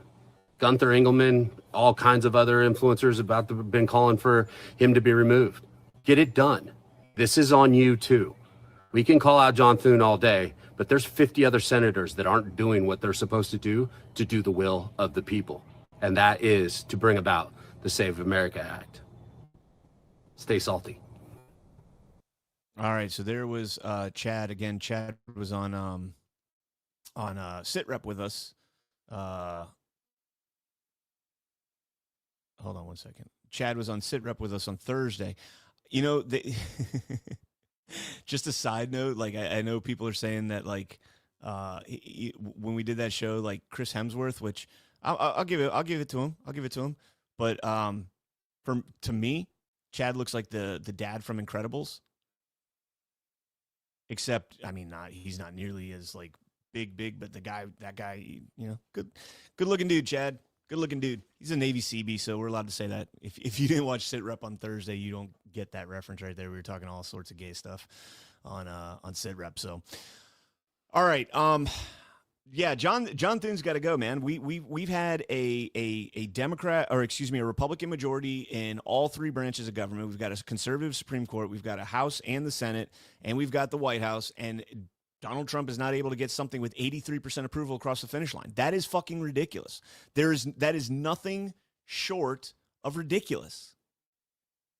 And John Cornyn was second. John Cornyn is going to be gone. John Cornyn is going to be gone. Hold on one second. All right. Yeah, AZ Lady. That was an awesome show on Thursday. Yes. Okay, I do want to just real, who do we replace Thune with? Well, maybe after May 26th, we'll have a chance. Ken Paxton won't. He'll just be the nominee, so we don't have Ken Paxton. Who would we replace Thune with as the Senate Majority Leader? That's a good question. That's a good question. That is a really good question. I'm not going to lie. That is a really good question. I mean, Mike Lee is, I mean, he's obviously making a lot of stink about everything. I don't know. That's a good question. All right, guys, I am going to shut down do a little reset here. I'm going to shut down the Twitter feed. I do this every show. I did it a little late. Usually I do it at the hour mark. I got a lot more to talk about. We have not yet gotten to Virginia. We have not yet gotten into Gavin Newsom. What else we got up here? We got Ron DeSantis news. We've got more fraud. We've got them, I think, signaling about taxes, the tax revolt. So I am going to shut down X right now. If you guys want to jump over to Rumble, I will put the link. There's about 400 people watching over on Twitter right now, it says. So I'm going to put the link for Rumble directly in the chat there. Again, I am doing this as this is for my own self-interest. I say it all the time. I'm not shy about it. Need to get as many folks on Rumble and the other platforms until X can figure out how to integrate with Rumble Studio. I got to do this. So thank you guys all so much to the folks. AZ Lady, I'm sorry. AZ Lady did some great work on Stephen Richer uncovering. She's got some threads out that you should definitely check out on X. And I think the handle is at JPVH Ranch. So I would go check that out. Some great work over there on X. And going to have some more stuff coming out on the Richer thing here soon. I'm currently clipping out the show I did with Richer, interviewing Richer, and we're going to go after that States United report here pretty soon. But yeah, let's go ahead and shut it down. For those over on X, thank you so much. I hope you guys hop over. If not, thank you. Share the show out, and we appreciate it. All right, and there we go. We are just on Rumble and YouTube. I gotta get YouTube pulled up here. How are my YouTubers doing? I don't ever have the YouTube thing up, and I probably should do that because YouTube needs love too, right? YouTube needs love too. So let's get it pulled up here. Let's take a second here. I gotta catch my breath here. We've been flying through. Hey, we got 135 people over on YouTube. That's pretty good. That's pretty damn good. Thank you. Oh, we got a couple rants over there on YouTube. Why are these not popping up in the chat? Oh man, I feel so bad. 612 MN Mom with a $20 sticker. Thank you so much. I don't know if that's a donation or a sticker or what. It doesn't show. But thank you so much. Appreciate that. Buffering 369, $5 sticker there. Good to go. GG. Gotta go. GG. Good game. Good game. Good game. Yeah, I'll be gaming later tonight. I gotta get a lot of hours. Because I missed a lot of shows when I was at Deadwood or not Deadwood when I was at Nashville. So yeah, I gotta get a lot of shows going here. I'll be doing some gaming if you guys want to check that out on Rumble Premium. And yeah, there we go. So thank you guys for those Rumble rants. I did not see those, and I apologize for that. I will do better. I will do better for the YouTube crowd. Please smash that thumb over there. I think YouTube's doing better on the thumbs up than Rumble. Oh, wait, no, not quite. But YouTube is at a better ratio. There's 135 people, and they've got 94 thumbs up. So that's like 80%. Whereas Rumble, you guys are only at like 30%. 220 thumbs up with almost 700 people watching. So we got to do better on the Rumble side. Let's get back into the news, and it is time to talk about the referendum in Virginia. This is one of the craziest stories this week. I don't want to say overall, but this is a crazy story. And I've got a very, and I've talked about this story every single day this week. I am a resident expert on the Virginia referendum at this point. And I want to say, this feels like a total op. This feels like an absolute total op to me.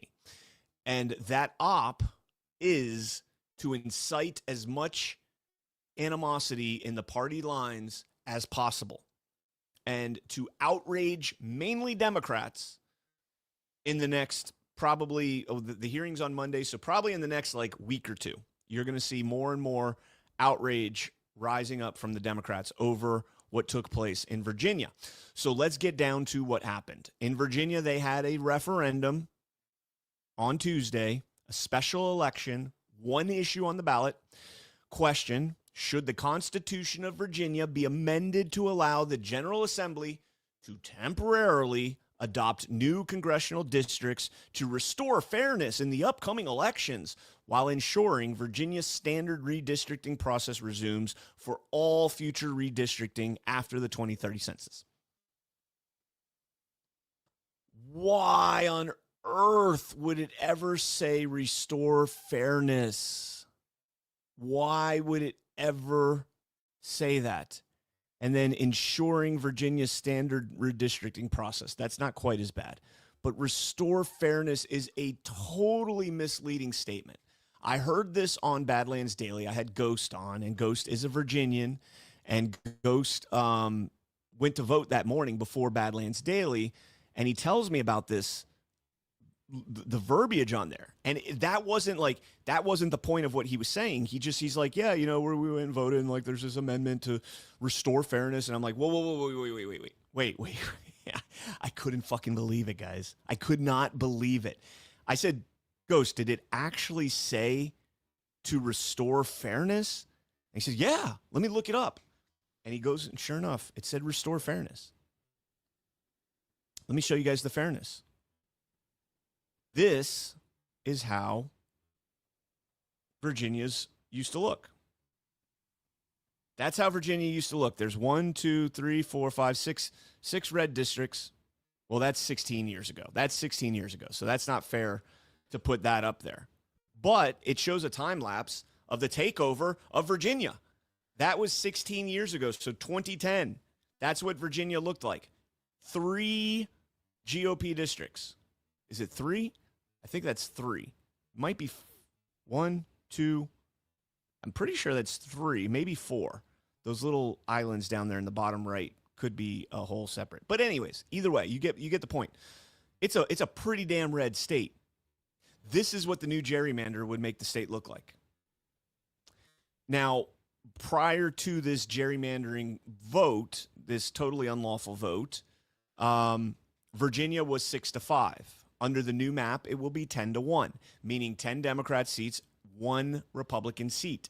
And the way that they changed these maps and redrew them is bonkers. Absolutely bonkers. Now, the reason for it, and these are some of the craziest parts, okay? Let me play this clip here. This is Tim Kaine, Senator Tim Kaine, Virginian, talking about why they have to do this.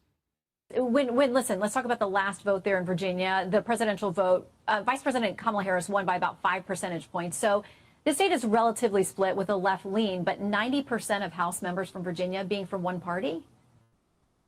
90% of Virginians are not Democrats. That's true. Correct. But about 100% of Virginians want election results to be respected. We're deeply worried that Donald Trump will try to interfere with the election results this November or in 2028 because we saw him do it before. And we have to have a Congress that will stand up to it. In 2021, all 5 Republicans in Virginia went along with Donald Trump in his effort to overturn election results. And so we're giving Virginians a chance to vote, which Republican states have not done, about whether they want to have a congressional delegation that will stand up against Donald Trump's tyranny.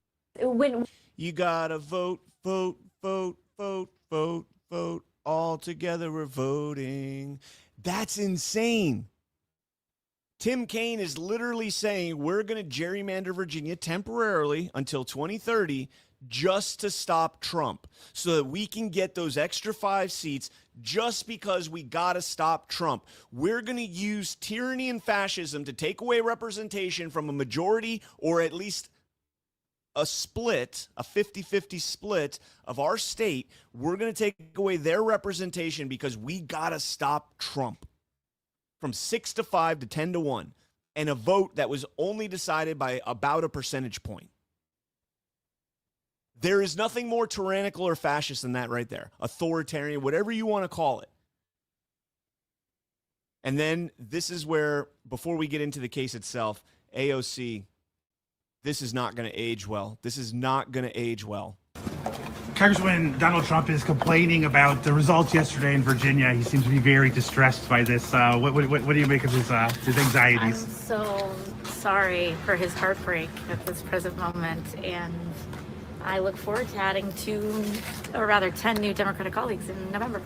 Thank you. You can look forward to it all you want. It's not going to happen. It's not going to happen. This is going to, there's no question in my mind. Okay. Should be clear here. Should be clear here. I think the courts are utterly corrupt.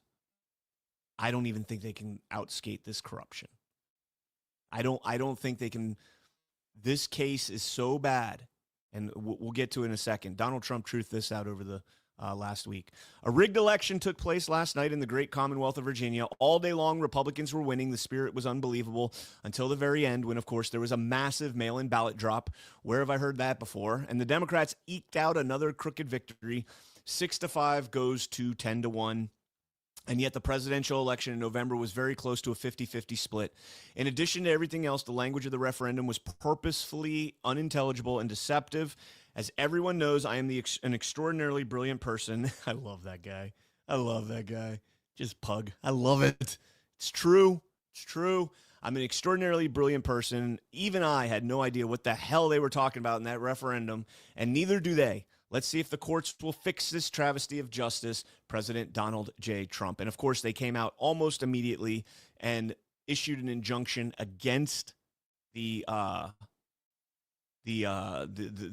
election. So they stopped it. Now it's going to go to the Supreme Court. And everybody, when this first came out, everybody was celebrating this happening, right? Everybody was celebrating this injunction. And if you listen to Badlands Daily, if you listen to my shows, if you follow me on X, you guys knew right away that this was going to happen regardless of whether that injunction occurred, because there was 2 cases already pending for months before this all took place. Okay. And we're going to get into that decision and talk about the actuals on why this will not go any further. But before we do that, real quick, let's go ahead and hit another sponsor, if you guys don't mind. And I'm stopped at a better spot this time. I'm frozen here. I'm frozen at a better moment here. But guess what, guys? They can freeze your accounts. They can shut off your cards. They can lock you out of your own money overnight. Banks don't protect you. They control you. And that's why real financial freedom starts with ownership. Introducing Rumble Wallet, a non-custodial wallet built for people who refuse to give up control. With Rumble Wallet, you don't just buy digital currency like Bitcoin and Tether. You can own Tether Gold, real gold on the blockchain. Through Tether Gold, you get direct ownership of physical gold bars, each one fully allocated verifiably by serial number, purity, and weight. This isn't paper gold. It's not an IOU. It's real gold without bank vaults, storage fees, or gatekeepers. You can buy, sell, or move it 24 hours a day, 7 days a week, even when traditional gold markets are closed. And if you want, Tether Gold can be redeemed for physical gold. Now that's power. And when you support creators on Rumble, you can tip them directly using Rumble Wallet, peer-to-peer and outside the banking system. No permissions, no middlemen, no cancel button. The wallet is yours forever. All right, and I'm back.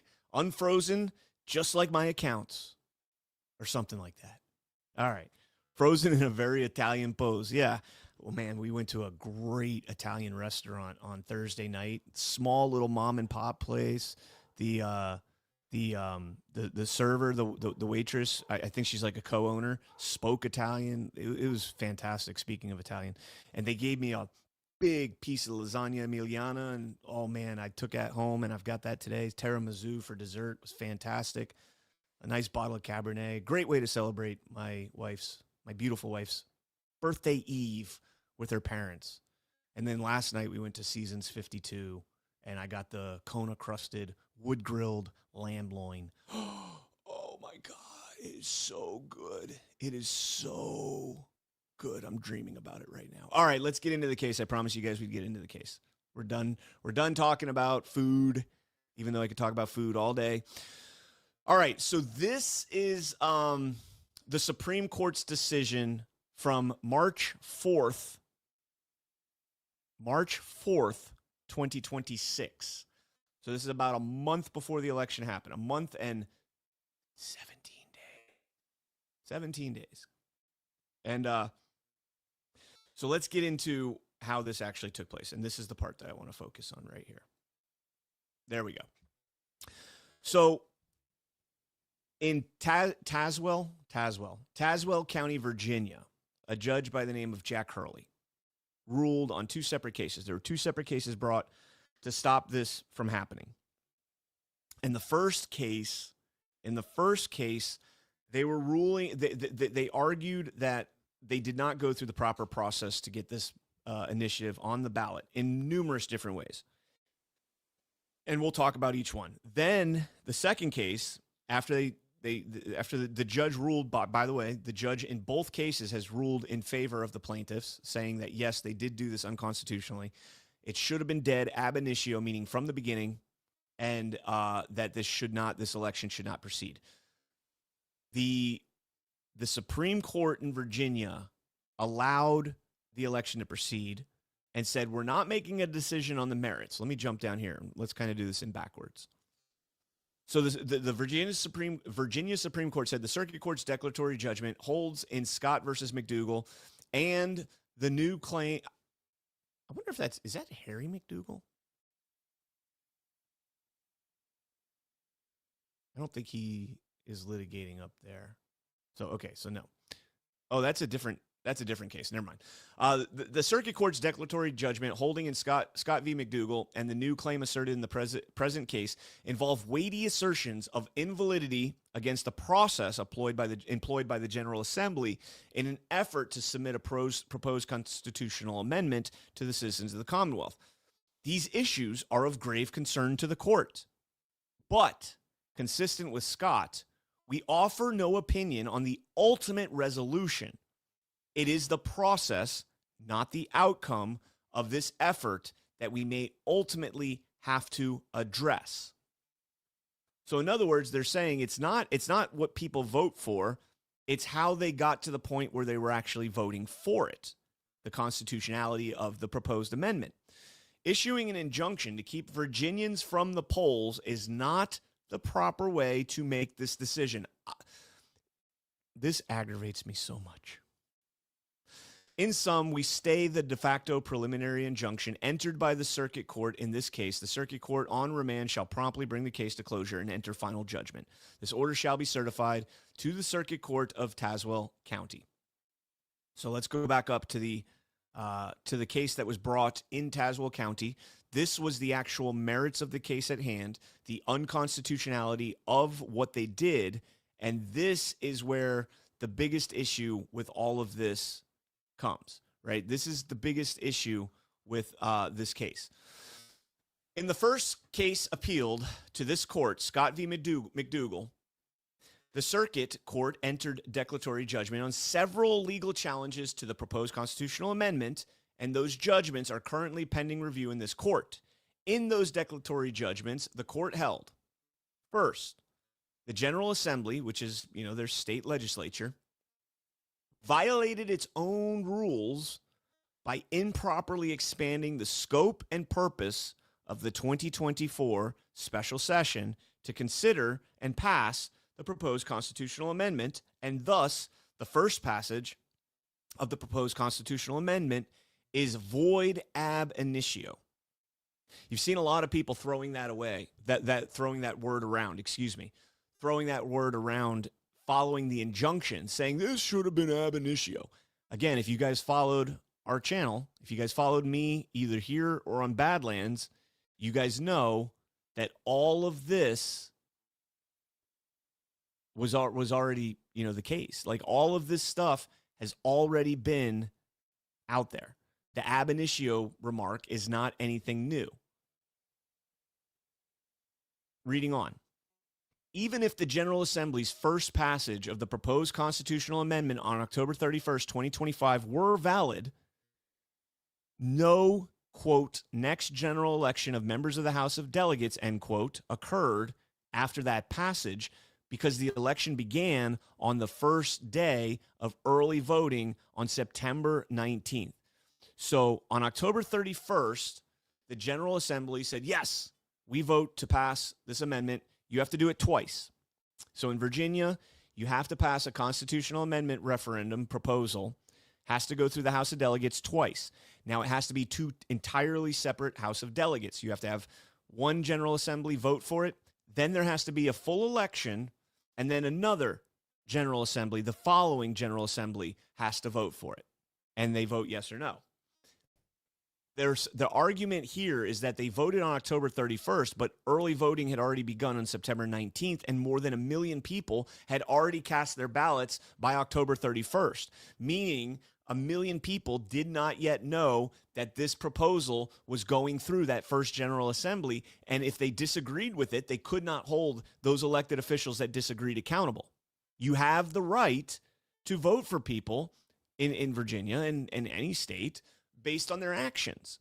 And if you disagree with passing a constitutional amendment that would like just absolutely rape half the state of their representation, just completely take it away from them, you have the right to vote no on that person and vote them out of office. But 1 million people had already voted before they knew how the vote went down. So it's unconstitutional right off the rip. So the special session, let me go back here. Let me zoom in a little bit. Oh, look, I got the marker. I can do the marker thing. So the special session right here, that's the first part.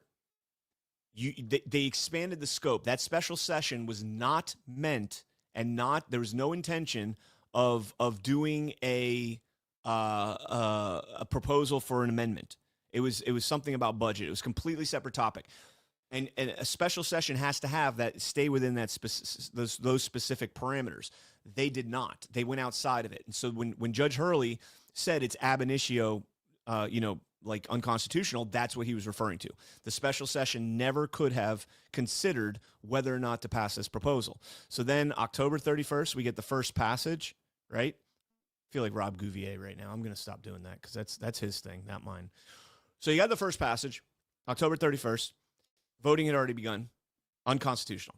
Then the judge continues. Even if the General Assembly's first passage of the proposed constitutional amendment were valid, and even if the quote-unquote election is defined narrowly as only Election Day and not the entire period of voting, the General Assembly failed to comply with the statutory notice requirement.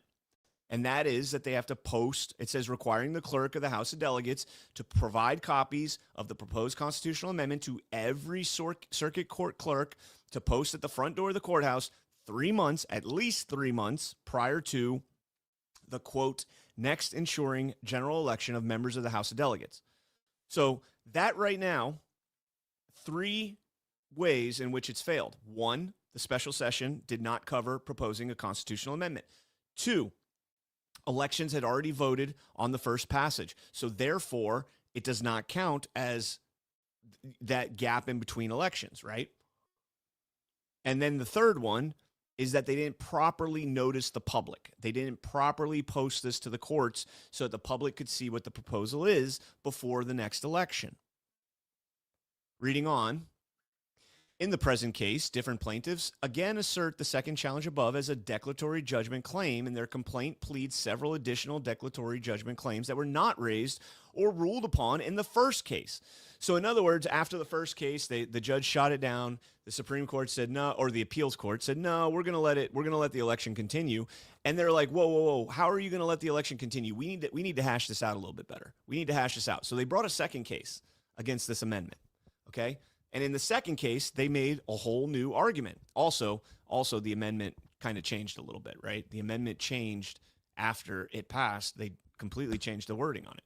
So here it says, the ballot language passed by the General Assembly to be submitted to the voters regarding the proposed constitutional amendment is misleading and violates the submission clause of Article 12, Section 1 of the Constitution because it submits a different question on the referendum ballot than the language of the constitutional amendment passed by the General Assembly. The original did not say restore fairness, right? We just talked about the restore fairness. That's not in there in the original. So it fails again. Well, let me save my commentary for after this stuff. Article 12, Section 1 of the Constitution of Virginia requires the proposed constitutional amendment to be submitted to the voters, quote, not sooner than 90 days after final passage by the General Assembly, assuming that the second passage of the proposed constitutional amendment on January 16th, 2021, I am going to bring these back. Screw it. On January 16th, 2026, was valid. The 90-day requirement before submission to the voters has been violated because early voting was scheduled to begin on March 6th, and 90 days after January 16th would be April 16th, which is a month and 10 days after.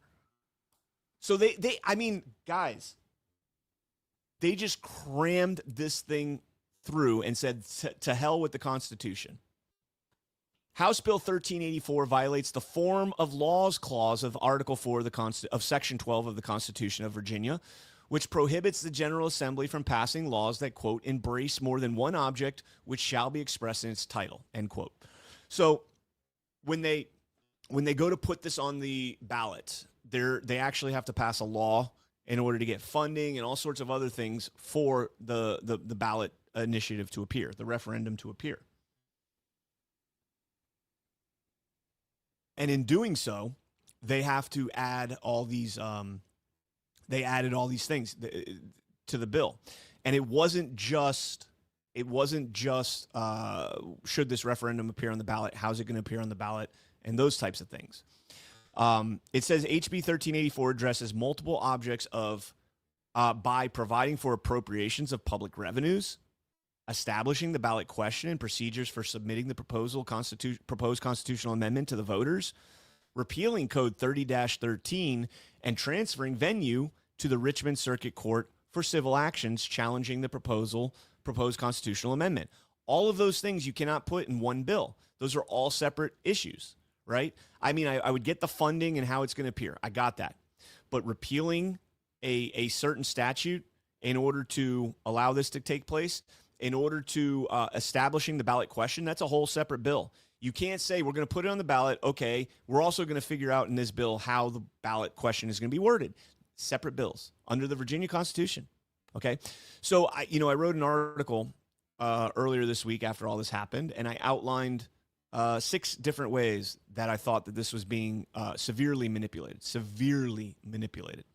And turns out I was correct. And now, I don't want to say I was the first person, but I was definitely out in front of this issue. And then all of a sudden everybody else starts picking up on it. So it's always good. It always feels good when you're out in front. I'm not going to credit fag and all that stuff, but I am going to say that we were out in front of this. All of us here on this channel, on Badlands, on everything else. So hat tip to all of you guys. Here's the thing, man. The courts are fundamentally broken. The Virginia Supreme Court had this with ample time to address the constitutionality of what was done. There it is. Spotzel linked my article right there. Thank you, Spotzel. Appreciate that. The Supreme Court in Virginia had plenty of time to get out in front of this, to rule on this, and they chose not to. And I understand that the election itself is a process of the legislature. I get that. However, we have checks and balances in this country.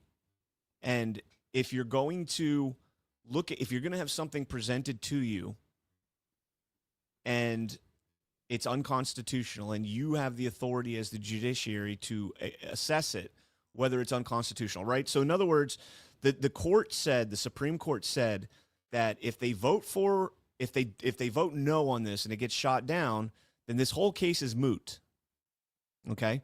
If they vote yes on it, okay, then we're probably going to have to look at the merits. Well, wait. Why don't we clarify whether this is constitutional first before we put this to a vote so that then we know that once we vote, it's not going to be ripped away from us? Because I think that's the point. I think the point of this, and I think this whole, Tim Kaine said it, right? Let me get that Tim Kaine quote again. Hold on.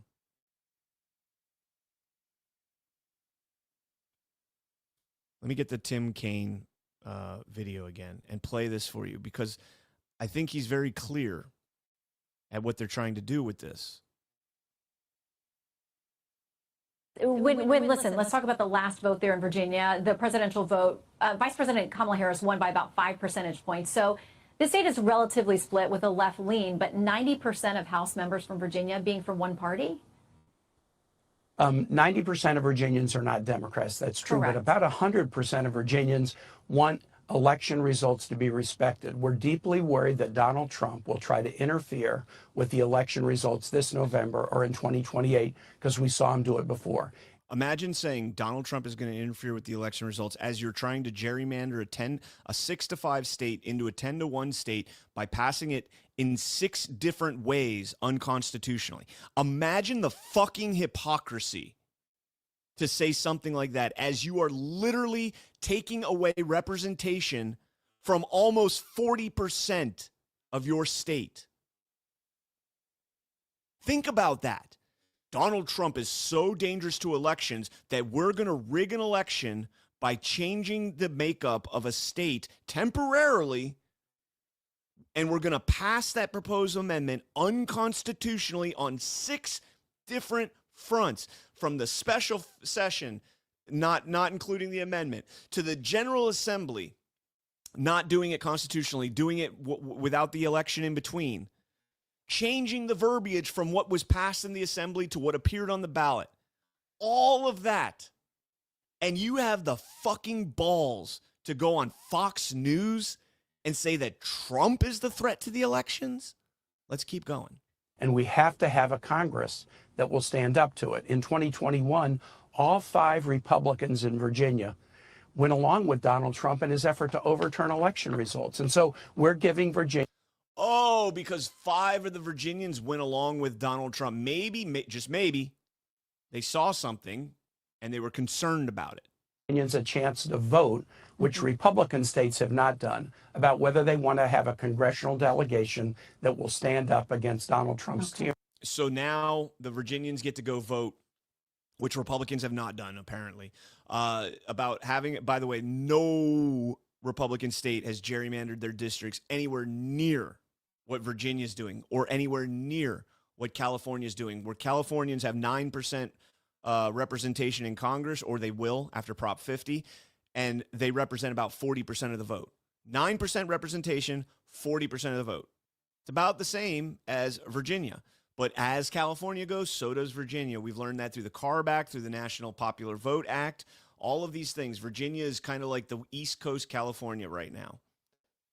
And then I won't even get into, and I saw somebody had pointed out that Benny Johnson, he didn't steal my post, but I've been posting for a couple months now, going back to the Texas Prop 50 thing. But I rehashed it earlier this week that New England, which has 21 electoral votes, 21 seats, 27, I believe, electoral votes, 28, 29, something like that. But 21 seats, its average Republican turnout in presidential elections over the last 2 elections, 2020, 2024, is just over 40%, 41%, 40.8, I think is the exact number. They have 0 Republican representatives in the House of Representatives in Congress. 0. There's nothing more gerrymandered than that. New Hampshire has 2 House seats. Both are Democrat. One of the districts is a red district. They have had a Republican governor in New Hampshire for probably I mean, Sununu was, won a few times. Now, granted, I know New Hampshire. I know you guys don't like Sununu. I get that. The new woman that's there, she's a Republican as well, and I'm sure you guys don't like her either, because I can't imagine, somebody replacing Sununu being any better. But my point is you have a statewide election for a governor and Republicans win, but you can't win one House seat. Now, if that House seat was the whole state, think of this. New Hampshire, the whole state votes for a Republican governor over and over. If you look at the map, you have a red district and a blue district. So you're telling me an entirety of a state where the Democrat portion is kind of isolated over probably around what's the capital of New Hampshire? Concord? No, that's I think it's Concord, right? What's the capital of New Hampshire?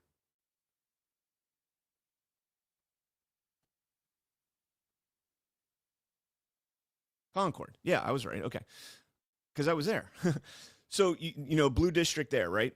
So you're telling me the red district in New Hampshire voted for a Democrat representative in the House?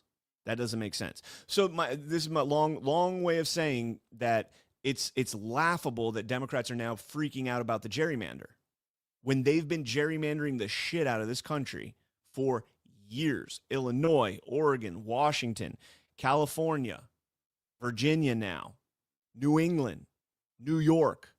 They've been doing this for years. It's not even close to the level of representation.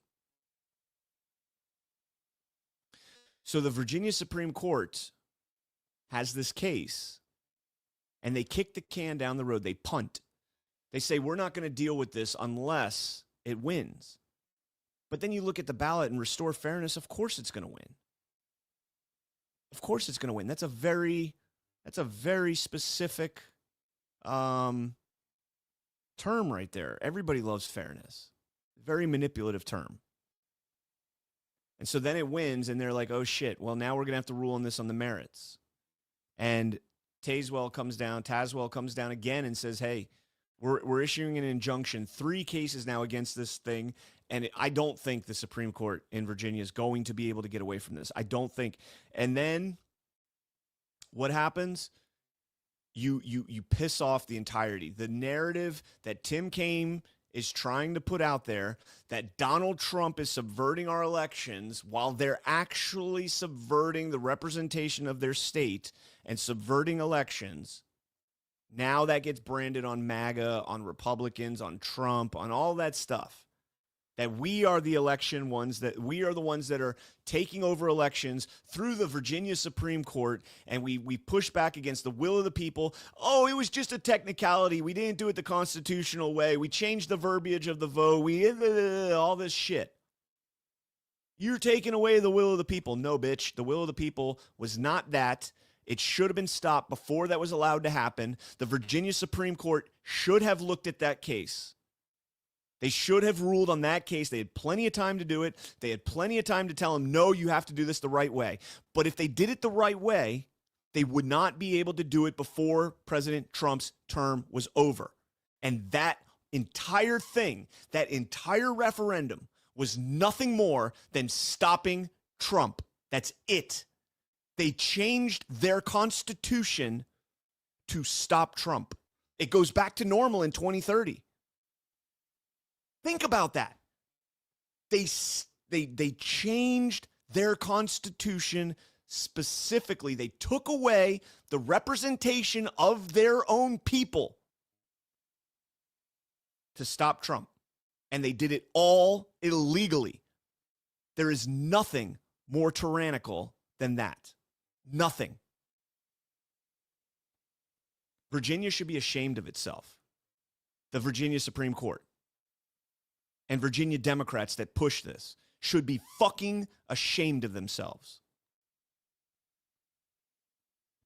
And I'd be pretty pissed. If I donated to this campaign, if I was an NGO that gave to this campaign, obviously not one of the corrupt ones, but one of the ones that, you know, genuinely does good work and was like, oh yeah, we want to do this, which I don't think there's very many of them, I'd be furious. Virginia redistricting vote sets spending record.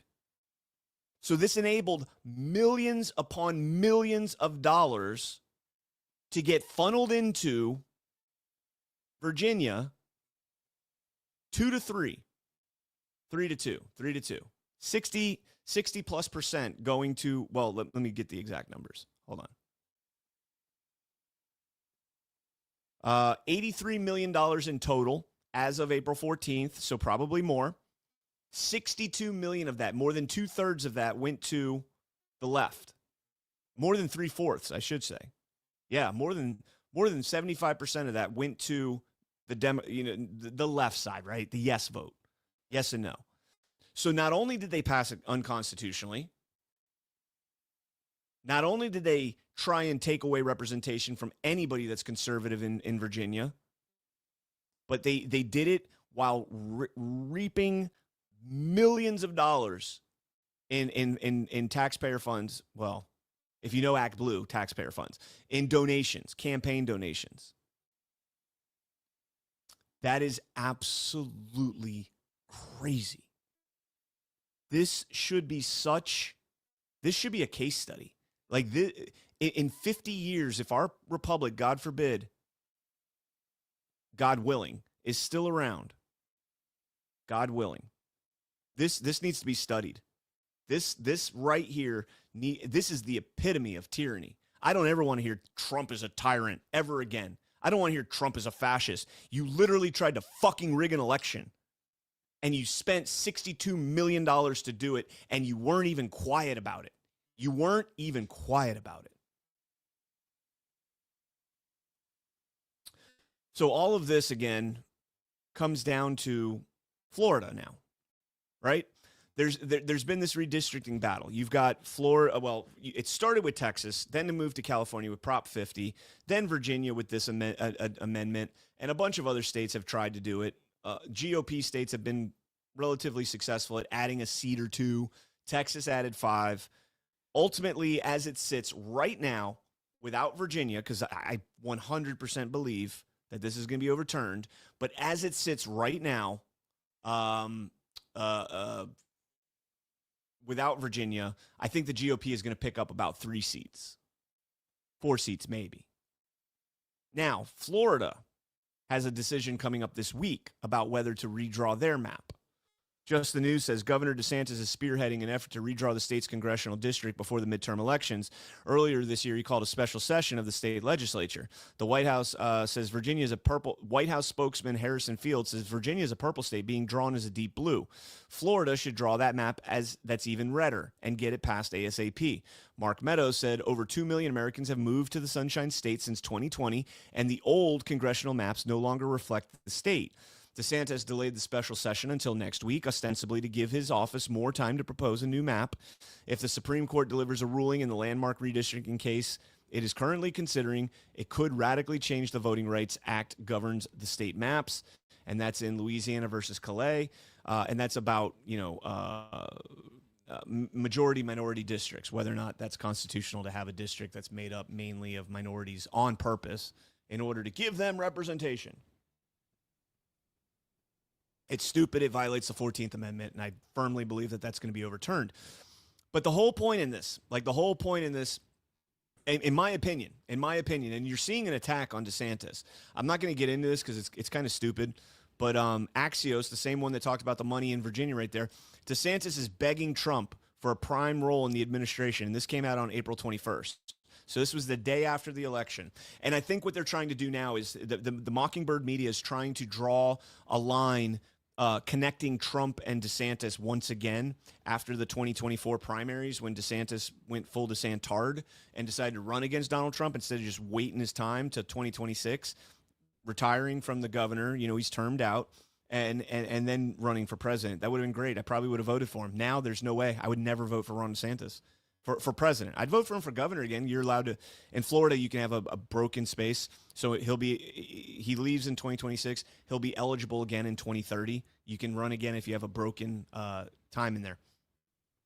But anyways, so going back to this, I think the mainstream Mockingbird media is trying to put Trump and DeSantis back into the same bucket again. So when Florida redistricts after the Virginia thing, they can go after Trump again. And they can say that Florida is Trump's fault and this happened in Florida because of Trump. And that is just my assessment on what's going on with all of this stuff. And ultimately, look, this Virginia referendum thing is going to be a victory for the Democrats no matter what. It's going to be a literal victory if the Supreme Court upholds this gerrymander, because they're going to pick up at least 4 seats. 5 seats. They're going to pick up 5 seats, which puts Virginia in the same bucket as Texas, which already was canceled out by California with their redistricting, which I think is wildly unconstitutional. Or not unconstitutional, but misrepresentative. I don't think it's unconstitutional, actually. But there's going to be, battles over it, right? So DeSantis going to the Supreme Court, I really hope not. and you'll see why in a second. We got a story coming up here that we'll talk about, but yeah, so this is a win-win for the Democrats. Again, literal win if they get the seats. A moral, I don't want to say a moral win, but morale, excuse me, not moral, a morale win if it's overturned. And in the sense that they want to incite the division, they want to incite the anger, and they want their base pissed off at Trump, MAGA, and the Republicans. They want that.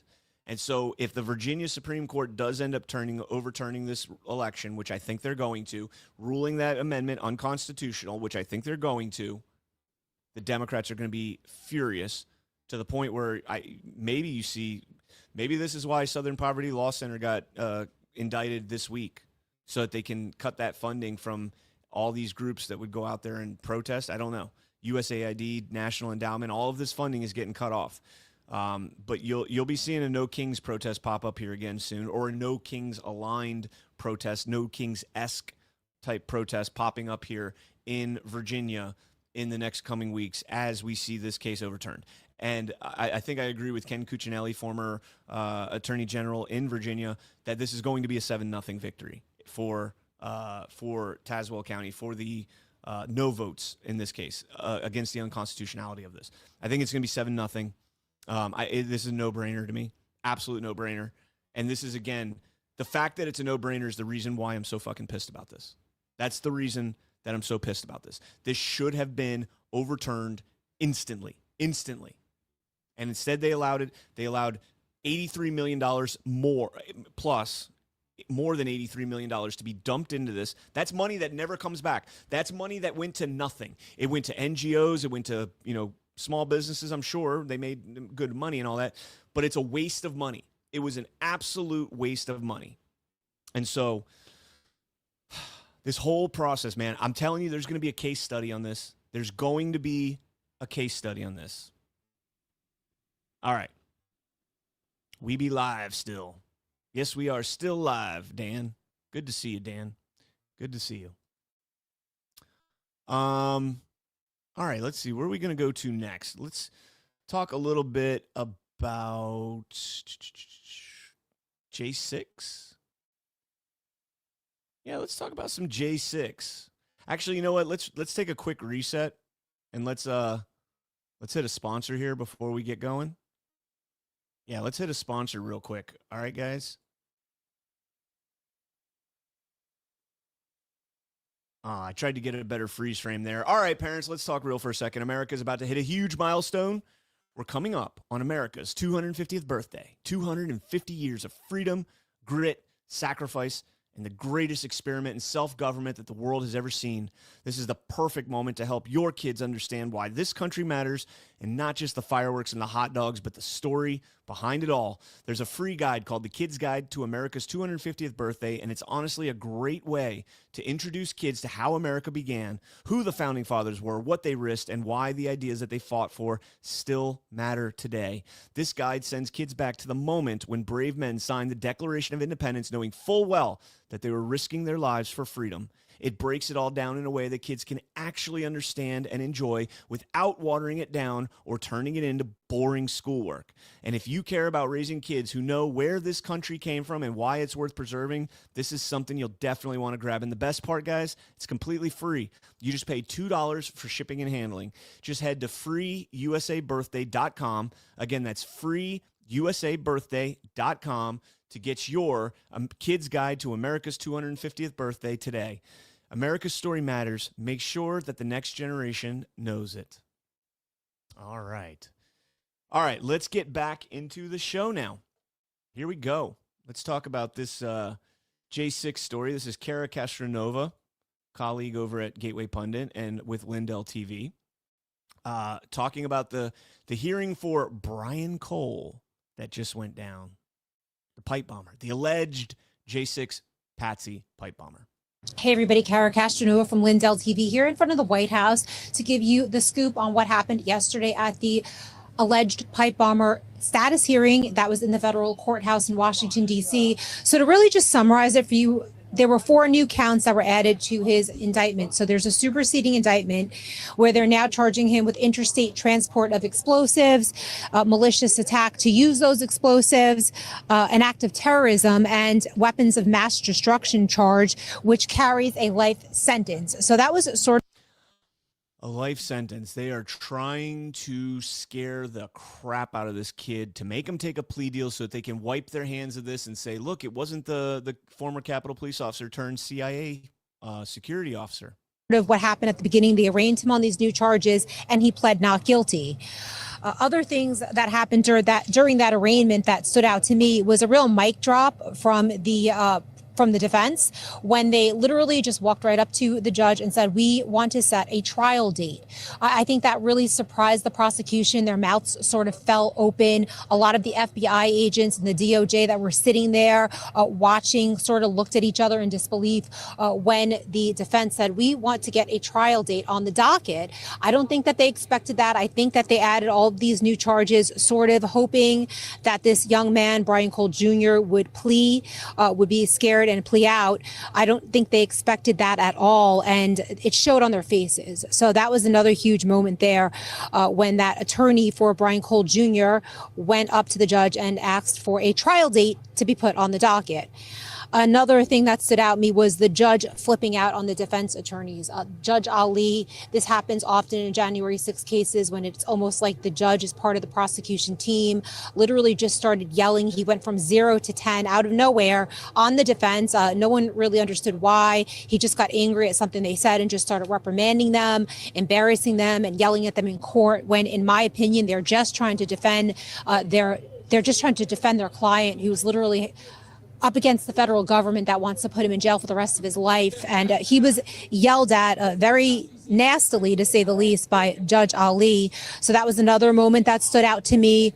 Something else also that stood out was the defense is asking to subpoena Congress. They want to subpoena congressional records, meaning January 6th committee records, any hearings or information that Congress has on the alleged pipe bomber. Again, I think that surprised the prosecution. I don't think that's something that anybody in the government really wants to come out.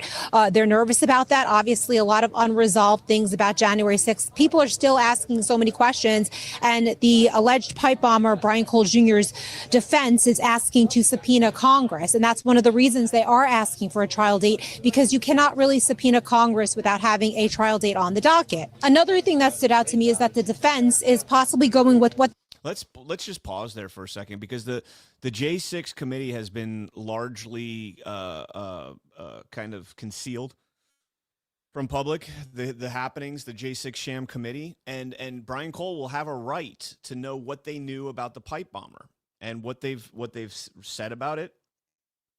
You know, the DOJ in this case, the federal government in this case, is trying to entice a plea deal. And I think this is the desperation right here, because this is a case, you know, where there's a lot of craziness going on involving this. Steve Baker, formerly of Blaze, he was fired for his reporting on the former Capitol Police Officer Shawnee Kirkhoff, and alleging that she was the one because of the gate analysis, because of everything, right? We now find out, like, there's a lawsuit that drops the same time as this hearing is going on, that Kirkhoff is now suing Steve Baker over that reporting.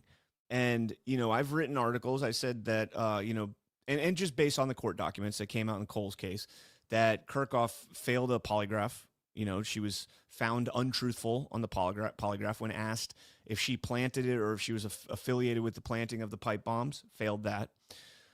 We were told, CBS came out and said that, you know, she was playing with her puppies. There's a video of her playing with her puppies on the night that happened. Well, it turns out that video is actually just her in the background as they're filming their single sleeping greyhound. There is no playing, there is no puppies, and there is no Kirkhoff in that video. Allegedly. We haven't seen, I don't think we've seen the whole video. We've just seen a screenshot of it. This stinks.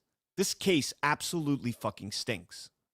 And I feel horrible for Brian Cole Jr. I don't know anything about this guy other than he's I think he's 30, a 30-year-old autist who lives in the basement of his parents' house, has the mentality of a 17-year-old, is a brony, you know, likes My Little Ponies and like all sorts of weird stuff. You know, to each his own. I get it. I'm not going to judge anybody on that. He's not political. He's not anything to do with anything going on. He just happens to be the patsy in this. And I don't know if we're going to find out more. I covered the arrest affidavit when it happened and the warrant and what was uncovered in the warrant, and that thing absolutely stunk. This guy just happens to save all of these receipts in perfectly intact thermal paper that didn't fade at all. But meanwhile, Fulton County, their thermal paper printing faded in like a month, but his doesn't fade at all. The whole thing reeks. And every gut instinct that I have tells me that Cole is innocent and that Steve Baker is more right than not in this. And Congress, who knows how much Congress knows, but this thing is all the earmarks of a classic cover-up. They're calling a, quote, alternate perpetrator defense. So that was something that was brought up towards the end of the hearing.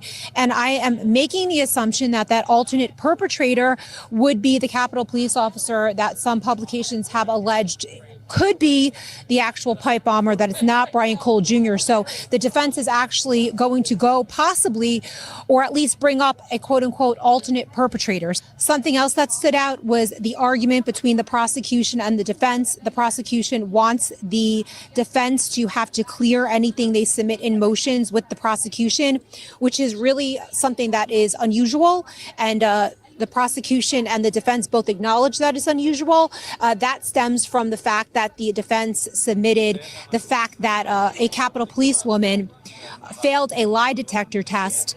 And when she was asked the questions, are you the J6 pipe bomber or did you plant those bombs? She failed that test. So that would go back to that alternate perpetrator defense.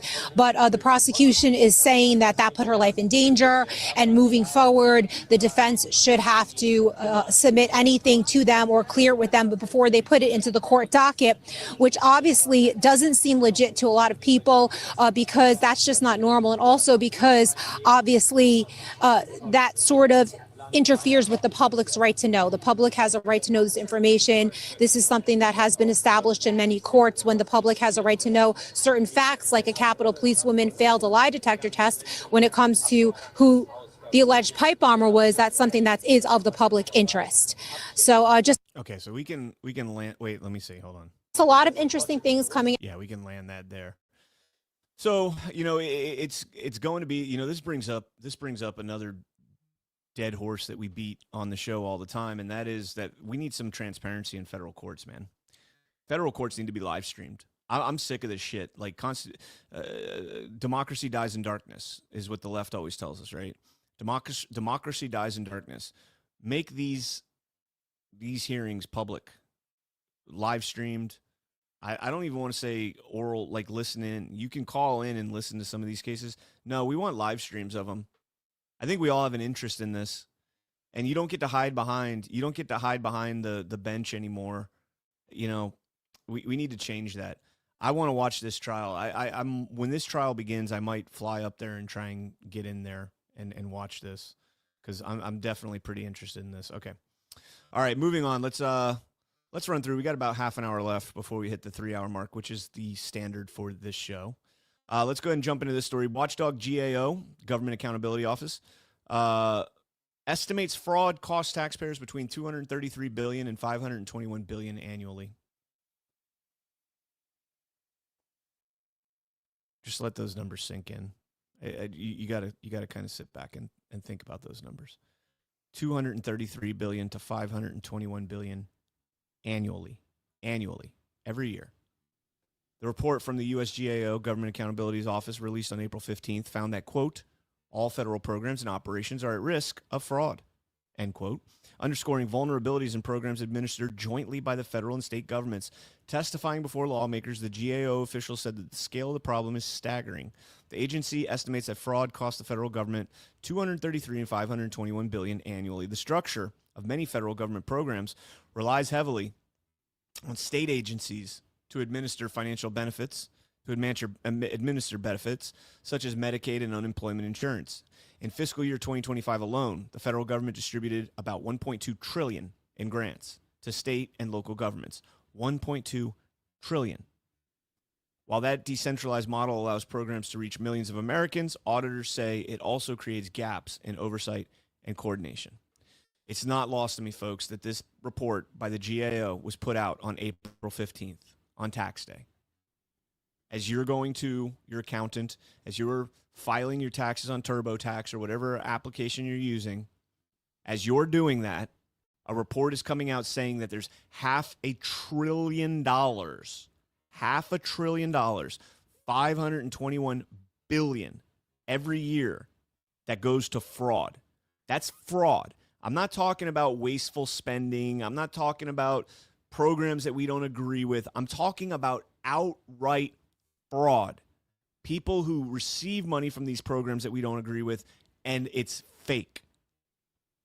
So when you talk about fraud, a lot of people are like, they think fraud is like, oh, well, that's Snap. No. There's still an overabundance of Snap. Way too many people are on Snap that should not be on Snap. We're talking about people that don't exist that are on for Snap. We're talking about people that are taking Snap and selling it to other people. I'm not talking about somebody that makes a little bit more than they should and they're receiving Snap. And it's not just Snap. I would look at Medicaid more than anything because I think Medicaid has the bigger impact on all of us. Because Medicaid fraud drives the price of health care in this country. And the Democrats love to talk about health care. We need more funding for health care. We need to socialize medicine and all that shit. Of course they want that. All their donors are the people that would benefit from it. Why would you not want the government with a money tree in the backyard that can print infinite amount of little greenbacks, the little paper, green dollars? You want as many of those as you can. Send them out there. So if you socialize medicine, it's an endless pit. And hospitals, doctors, everything else, big pharma, they make more money than you could ever imagine off of that. Let's jump into this story. Dr. Oz talking about the healthcare fraud that they're uncovering. Red flag. And I'll make this announcement on your show, we have stopped payments to 450 hospices in California. Guess what? Not one has called us asking to reinstitute them. Wow. They may change their minds over time, but in 10 weeks, we've shut down 450 payment systems to these guys. That's representing at least $600, $700 million just this year. And no one's complaining because they know they got caught. And that's sort of the scary part about the system. When you knock on their door and say, hey, we're here. I did that with the U.S. Attorney Billy Asalee in Los Angeles when we went in with the SWAT team. Right. These guys don't fight back. They know they bought multi-million-dollar mansions in these posh neighborhoods. They've got beautiful cars, lots of them, all bought with ill-gotten gains made from defrauding the American taxpayer. When they're caught, they don't argue. They knew it might happen one day. They're sort of surprised that we came for them. But my message for them is very clear. Don't walk, run away, because we're coming for you. Before you go. Amen. Love to hear that. Yeah, it's amazing how that works. You bust them, and they don't come back to try and fight it. They don't come back and try and appeal it. They just disappear. And a lot of money gets put into offshore accounts, in my opinion. A lot of money gets put into offshore accounts, and then they disappear. They either go back to their native land, and they have that money in the offshore account, and they're living like kings. They're literally raping the American people blind. And GAO putting that report out on April 15th. I can't tell you what to do, folks, but tax revolt might be the only way. New York Post put out this story here. Anchor babies reach nearly 10% of all U.S. births. Nearly 10% in 2023 came from illegal immigrant mothers. 320,000 of the 3.6 million babies born in the U.S. were anchor babies who would not qualify for birthright citizenship if President Trump's executive order is upheld by the Supreme Court. 10%. But CannCon, replacement theory is just it's a conspiracy theory dressed up by the right. Please. 10% every year. Well, it's not, it doesn't say every year, but 10%, 320,000, and it just keeps happening and happening. Here's another one. We're going kind of on a rapid fire here. President Trump from the Kobeisi letter. The U.S. government has begun refunding up to $166 billion in tariff charges under President Trump after the Supreme Court ruled the policy unlawful. But that was a tax against us, so we're giving it back to the corporations that didn't pay any of it. They pushed it down on us. We watched the prices go up, and I was okay with it. I was perfectly okay with paying a little bit more for these products as long as it was starting the process of onshoring businesses. The amount of corruption in this country is overwhelming. It's huge. And it's going to take a lot to get us back on the right track. And part of that right track is bringing productivity, manufacturing, and everything else back to the United States. And there is going to be a painful process for us to get through this. I know this is not what people want to hear because we all want something fast and easy, but it's not going to be fast and easy. And now, you know, as President Trump was doing this and these companies sued, they end up getting these money, $166 billion that they're going to recover, or that potentially recover, when the whole time the narrative that we were told by the mainstream media was that tariffs are evil because they're a tax on the people. They're not a tax on the people. They're a tax on the companies that are doing business over shore and abusing other countries in order to exploit America's marketplace. That's all it is. Tariffs are balancing the playing field, the trade deficit, the ass whooping that we've taken on the global scale, because for years, for decades, foreign countries have been charging huge tariffs on the United States, and we've just been eating it and giving nothing in return, getting nothing in return.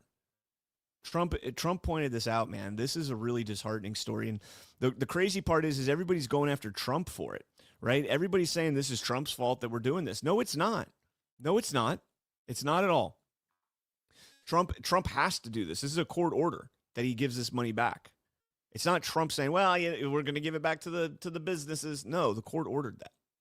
So, again, rapid fire, Kash Patel addressing the 11, now 12. We'll get into the 12th one here in a second. Scientist. White House and the President, the FBI is going to be spearheading the effort collectively with our partners at the Department of Energy and the Department of War. These missing and killed scientists and former professional members of the Department of Energy vary in wide range. And we're working most importantly with our state and local partners who have the jurisdiction on each of these cases, whether they be a homicide or a missing persons case. They have the evidence. So what we're going to do is collectively pull it all into one place. We started this process last week, and then we're going to look for connections, like you said, on whether there are connections to classified access to classified information and or foreign actors, and then we will produce that information to the White House and the world because it's of such great public importance. And if there's any connections that lead to nefarious conduct or conspiracy, this FBI will make the appropriate arrest. So we got another one. Fox News here. NASA nuclear engineer found dead in burned Tesla after vanishing from his Alabama home last year.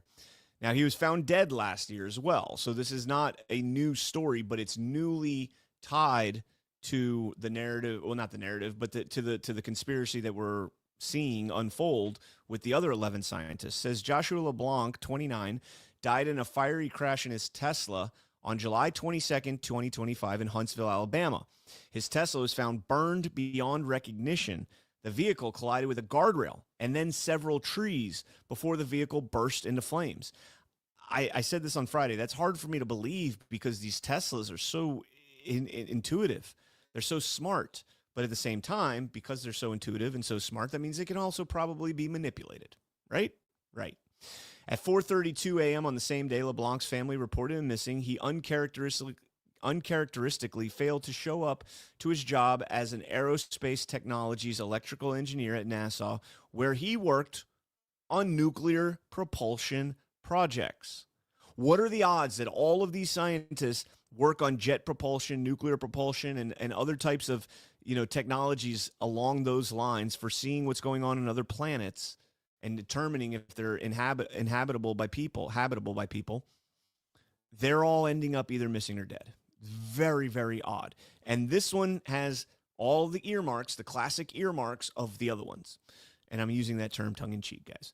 At the time, his family said that they feared he had been abducted and that he had left his phone and his wallet in his home at the time of his disappearance.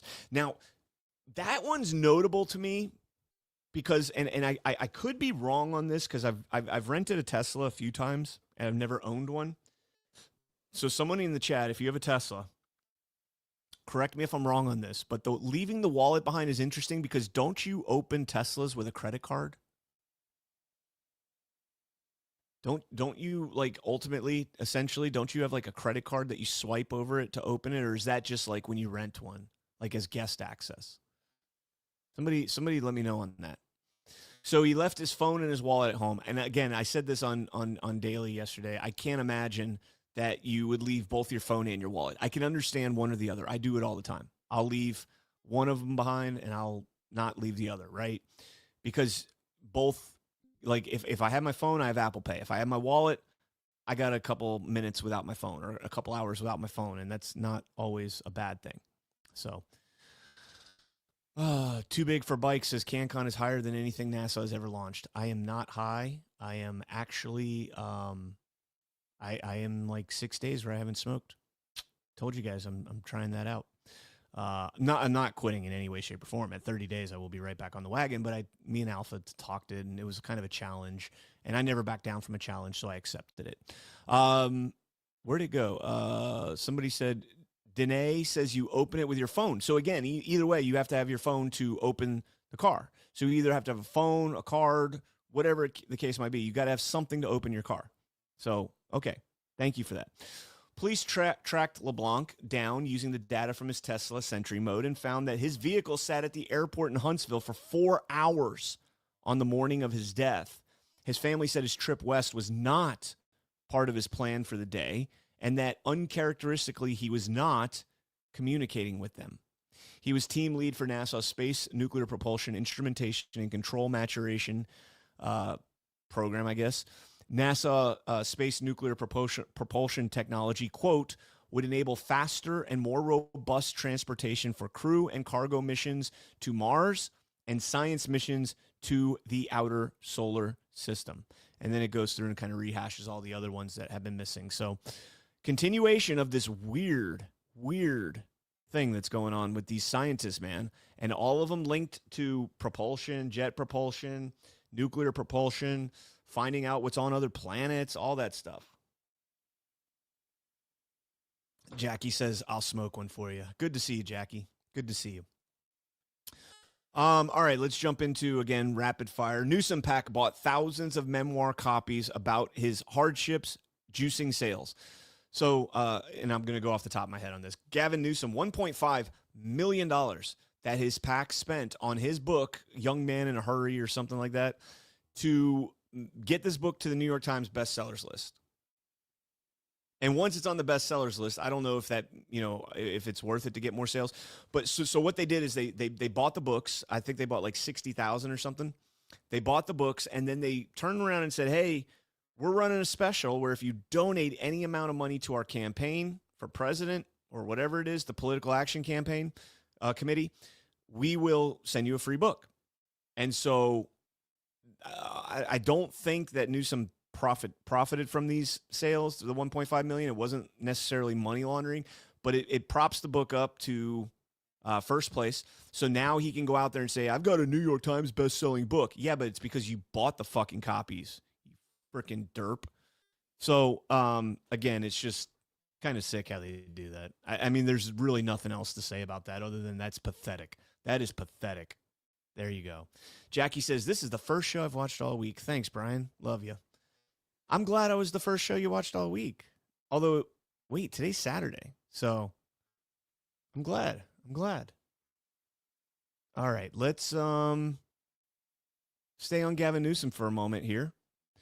Gavin Newsom spent $1 billion to import 400,000 illegal immigrants into the United States. Or into California, into the United States. California, Gavin Newsom covertly, don't know. You guys don't know about it. Spent $1 billion importing 400,000 migrants from poor countries to serve the state's democratic political machine and elite-dominated economy, according to the Manhattan Institute in New York. Quote, since Newsom took office, California has granted massive contracts for migrant-related services, more than $250 million to Catholic charities, $85 million to Jewish Family Services, $12 million to Centro Legal de la Raza, $23 million to Immigration Institute of the Bay Area, and more.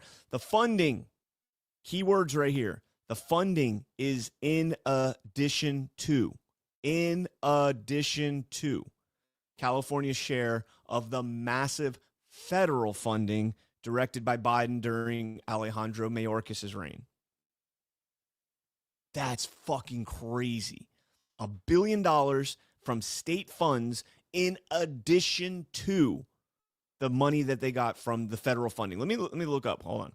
How much has California received in federal funding for immigration over the last 5 years? Let's just see what this number is. California has received at least $159 million in FEMA funding for migrant services since 2023, $48 million in 2023, $111 million. That's just at least. Federal funds make up a significant portion of California's overall budget, with $175 billion in federal funds included in the 2025-2026 state budget. About 35.2% of its total. 35.2% of the total. $175 million federal money going to California. Why? So that they can pass Prop 50 and take away representation for, 30 plus percent of Californians. Remember, they went from a state that is like 38 to 40% Republican, and they have less than 9% representation. And we're spending $175 billion every year. Now, that's not on immigration. That's total federal funding. Okay, total federal funding. But still, why are we doing this? Why are we doing this? Do you know, you guys might know this, I have a very educated audience. When this Constitution, before the passage of the 16th Amendment, or 16th Amendment, the federal income tax, before the passage of that, the federal government used to have to go to states to get money. And now with the federalization of our country, it's the other way around. The states go to the federal government for money because they have the Federal Reserve. They have the Creature from Jekyll Island, which Ash and I are starting on Badlands Book Club this coming week. So be sure to check that out. Thursdays at 2 p.m. New time. There's 2 new times this week for my shows. Why We Vote, 9 p.m. on Tuesday. Badlands Book Club, Thursdays at 2 p.m. Even I got to memorize this because it's going to throw loops. It's going to throw like wrenches in all of my stuff, but I'll get it. So be sure to check that out. But yeah, since the passage of the 16th Amendment, the role has been completely inversed, and now the states go to the federal government for money instead of the federal government going to the states. We've completely flipped the script. All right, so I mentioned earlier, I alluded to earlier why I was disappointed with Ron DeSantis, and it kind of piggybacks off of this story right here. So this woman, she goes to FIU. She's a student at FIU, and she was arrested for quote-unquote bomb threats. All right, now listen to this story. It's unfortunate because I'm assuming she's a senior and going to graduate soon, and now this is going to jeopardize her ability to graduate. A 23-year-old FIU student charged with a felony over messages she wrote in a school group chat. Gabriela Saldana facing a judge Thursday morning. According to her arrest report, this went down in a WhatsApp group chat of about 215 students, where students were discussing an event that was to take place Friday at the Ocean Bank Convocation Center on campus to make their capstone presentations. An FIU police officer read some of the statements in court. The exact words utilized was, "There's going to be a bomb in the Ocean Bank Convocation Center, and it's going to be at Jonathan's fault," one of the members in the chat. 7 News obtaining some bits of that chat. It seemed the student wanted the event rescheduled and wrote, quote, "Netanyahu, if you can hear me, drop some bonbons for us capstone students in Ocean Bank Convention Center." Other students wrote they didn't take that text lightly. She later in the chat wrote, quote, "I wrote a dumb joke that should not have been made." I can understand your position, Ms. Corey, and you're saying this is a joke, but to an objective person, it's not a joke, and there would be enough for probable cause. I'm not saying it's enough for beyond a reasonable doubt. I don't know what the state's going to be able to prove at trial, but for purposes of this hearing, I believe there is enough for probable cause. Okay, so there's enough for probable cause. I strongly disagree with that, but let's go back to the part here where they get into some of the meat and potatoes of this. Going to be a bomb in the Ocean Bank. The exact words utilized was, "There's going to be a bomb in the Ocean Bank Convocation Center, and it's going to be at Jonathan's fault." Okay, so there's going to be a bomb in the convocation center, and it's going to be at Jonathan's fault. Now, again, There is no context before or after what this woman said. There's none. Okay? First and foremost, that's not a bomb threat. There's going to be a bomb in the place, and it's going to be at Jonathan's fault. That is a response. In my opinion, this is what it sounds like. If you get the context on this, Jonathan's probably said something really stupid, like free, free Palestine, or from the river to the sea, or something along those lines.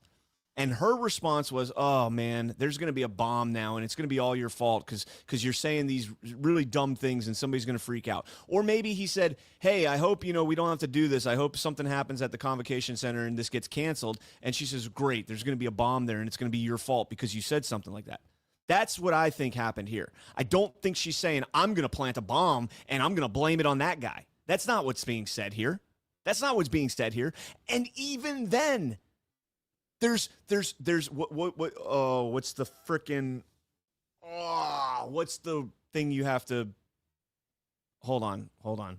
What is the standard used to determine if something is a credible threat of violence? We talked about this in class, on the show. I'm literally reading as we do this. What in the heck is it starts with a B, I think. It's like where's Ash when you need her? Anyways, it doesn't rise to the credibility. Like there's no, maybe somebody in the chat will know it by then. No. Nobody in the chat has it yet. Anyways, it has to rise to the level of you being able to actually do the threat, the thing you're saying, right? Like I could say, man, you know what? I'm going to nuke this country. Me, personally, me. I'm going to nuke this country. Well, guess what? I don't have nukes, so I can't nuke a country. I don't have the means of delivering the nuke. I can't nuke a country. I'm not saying I would. Clearly, this is tongue-in-cheek. This is a joke. Just like that right there. Now, look at the text that they do get leaked to them and what it says. One of the members in the chat. 7 News obtained. So this is what we get. And by the way, it's redacted, so you can't even see her name, which is very strange that they would redact the name when she's on trial and it's public record, the trial. Netanyahu, if you can hear me, drop some bonbons for us capstone students in Ocean Bank Convention Center. Netanyahu, if you can hear me, drop something with a B and ends with a B and has an OM in it in Ocean Bank Convention Center. Looking at the second one, she says, clear as day, drop something that starts with a B. Netanyahu drops something that starts with a B, ends with a B, and has an OM, which would be bomb. Again, that is not something you can act on. Does anybody out there reasonably believe that Benjamin Netanyahu is going to somehow infiltrate the WhatsApp group, which, yes, Israel can do that, #Pegasus.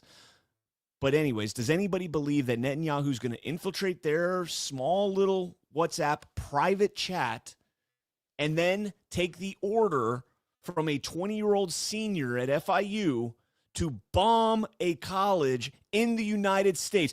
But that rises to probable cause. Fuck you. Holy shit. This is one of the most egregious violations of First Amendment rights that I have ever seen, and I know nothing about that woman's politics, nor do I care. I know nothing about where she stands on the political spectrum. Don't care. This is an absolute violation of her First Amendment rights. This is a private group. This is not something going out on all of Facebook or all of X or Blue Sky or whatever social media platform. This is a private conversation in a private group. Obtaining some bits of that chat, it seemed the student wanted the event rescheduled and wrote, quote, Netanyahu, if you can hear me, drop some bonbons for us capstone students in Ocean Bank Convention Center. Other students. And this is the reaction. Who do I kick? Redacted. Sorry, I was busy with some stuff. What happened? What did I miss? LOL. I think as long as you have all the requirements listed from the announcements, you're good. This person, what did they do? I made a dumb joke that I should not have made. I'm sorry. I sorry. Students wrote they didn't take that. I don't know, man. This case is fucking nuts, bro. And it's in my not my backyard. Miami's kind of far away, but it's close by. I might attend this trial. I'm going to look into this one. I might attend this trial, and I might do some writing on this trial, especially when we get the entire context. And mark my words, flag it. There's going to be context behind that. There's going to be a bomb at the convention center, and it's going to be Jonathan's fault that Jonathan said something stupid and she was making a joke about it. It happens all the time. Like, oh, you did this, and now we're all going to get, like when in the Marine Corps, oh man, so and so fucked up, and now we're all going to get smoked for it, right? They're gonna destroy all of us for it. It happens all the time. It's a joke. It's absolutely ridiculous. But tying this back into DeSantis went over to Israel and signed an anti-Semitism speech bill that for Florida, in Israel, signing a bill regulating speech in America or in Florida against Floridians. He went over to Israel to sign a bill regulating our speech against anything anti-Semitic, or whatever the IHRA, the International Holocaust Remembrance Association, a nonprofit, says is anti-Semitic. Fuck off, man. I am so over this shit. So over it.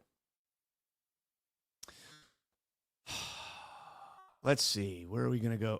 Oh. Speaking of so over it, my congresswoman resigned. Sherfelis McCormick says this was not a fair process in the ethics committee. The ethics committee refused my new attorney's reasonable request for time to prepare my defense. By going forward with this process when a criminal indictment is pending, the committee prevented me from defending myself. I will not stand by and pretend that this has been anything other than a witch hunt. I simply cannot stand by and allow my due process rights to be trampled on and my good name to be tarnished. And again, I said this on Daily, and I agree. I agree with Sherfelis McCormick, and I know that's not a popular opinion. She is accused and indicted for fraud, COVID fraud, stealing money, $5 million, campaign funds, like all sorts of things. She's in a lot of trouble. But that's what the courts are for. The courts are there to administer justice. They're there as a finder of fact. They are there to uphold your due process rights and your constitutional rights and find out whether you did the crime or not.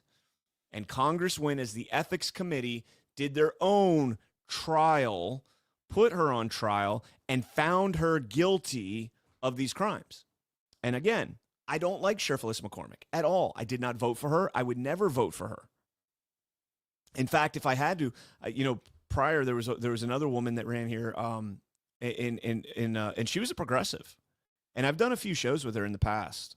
I've done a couple podcasts with her, and I actually like her. I met her at a Luke Rudowski event in Fort Lauderdale, and we started talking and had a great conversation. Her and her a good friend of her co-host. And I mean, we don't get along on a lot of politics. There's some things we do get along, government accountability and that kind of thing, holding their feet to the fire, clawing back money that's going overseas and all sorts of stuff. But when it comes down to like the progressive cultural issues, we don't get along. But either way, like if she had won the primary, which she didn't, I was going to vote for her. Now she moved out to Fort Lauderdale to run against Wasserman Schultz out there. And I think she'll be running again. I think her Jen McKernan, I think is her name. The last name is not. I think it's Jen McKernan.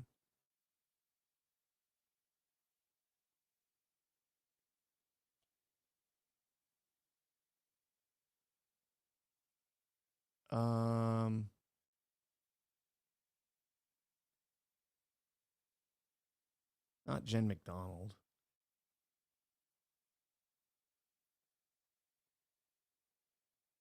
Why can't I remember her name? No, it's not it. Anyways, whatever the case might be. Sorry, that's dead air right there. I think that's probably about it. Oh, well, I'd be remiss if I didn't talk about this because this is, the cannabis conservative, right? Trump reclassifies state-licensed medical marijuana as a less dangerous drug in a historic shift. President Trump's acting attorney general on Thursday signed an order reclassifying state-licensed medical marijuana as less dangerous drug, a major policy shift in saying that it should never have been treated like heroin by the federal government. It does not legalize marijuana for medical or recreational use under federal law, but it does change the way that it's regulated, shifting licensed medical marijuana from Schedule 1 to the less strictly regulated Schedule 3, which gives licensed medical marijuana operators a big tax break and eases some barriers to researching cannabis.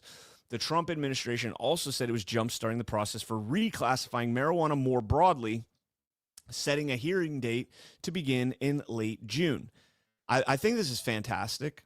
It's still not there, and we're working in that direction, so that's great. Still not there, but I think that's great, and we need to be moving in that direction. And President Trump now putting it back on the states again and saying now it's Schedule 3. Well, that's going to put a lot of pressure on states like Texas and Tennessee and some of the other states that have zero medical marijuana and zero recreational, like you're not allowed to consume it at all. That's going to put a lot of pressure on those states because now they're going to have, they're going to have constituents saying, hey, this is Schedule 3. Can you please legalize it so we can use this for all sorts of things? So big move by Trump. The June hearing is going to be even better. I can't wait. All right, let's get into some Rumble rants. I think there was a couple. I did read the ones over on YouTube. Thank you guys. A little over 780 watching. Smash that thumbs up. 341 thumbs up. We're up to half on YouTube.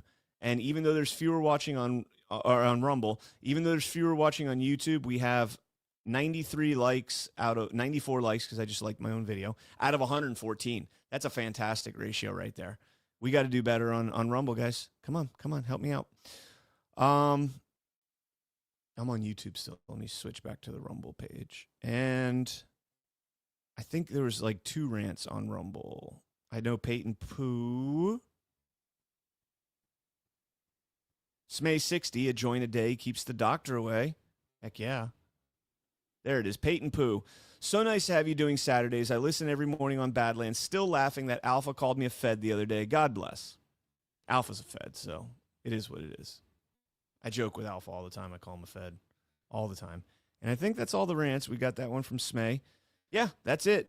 So, guys, again, thank you all so much for tuning in. Stay tuned. There's going to be, I've got a feeling that I'm going to have some huge news coming up before the weekend's over. I'm hoping. I haven't dug into it yet, but I will be digging into it as soon as I'm done here. Also, I will be doing a premium-only stream on Rumble gaming. Got to get my streaming hours in. In fact, I got to find and I'm going to leave this chat open. Okay, I'm going to leave this open, so if you're chatting in there, if you're behind, whatever the case might be, you can stick around. And then I'm also going to raid you guys over to, where are we going to go? Where are we going to go today? Last raid we went over, we should have went to the swimsuit, man. You guys didn't want to go to the swimsuit, and that man, that was no bueno. Should have went to the swimsuit.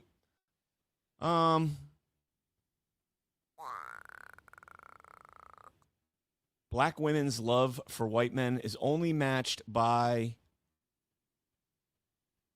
Should we go to the Tommy Sotomayor show? No, that's a weird thing there. All right, we'll go to Real America's Voice. All right, thank you guys all so much for tuning in. Please smash that thumbs up on your way out. I will see you guys a little bit later in the day or tomorrow at some point with the gaming. Working on doing the date night. It'll be coming back at some point. Christy's, she's really concerned with her Alphas Make Sandwiches. So gotta make sure that she has the time to devote to this show. No, I'm just kidding around, guys. We'll get it going here soon. Thank you again for tuning in. Stay frosty. God bless each and every one of you. God bless America. Make the deep state motherfuckers pay for this.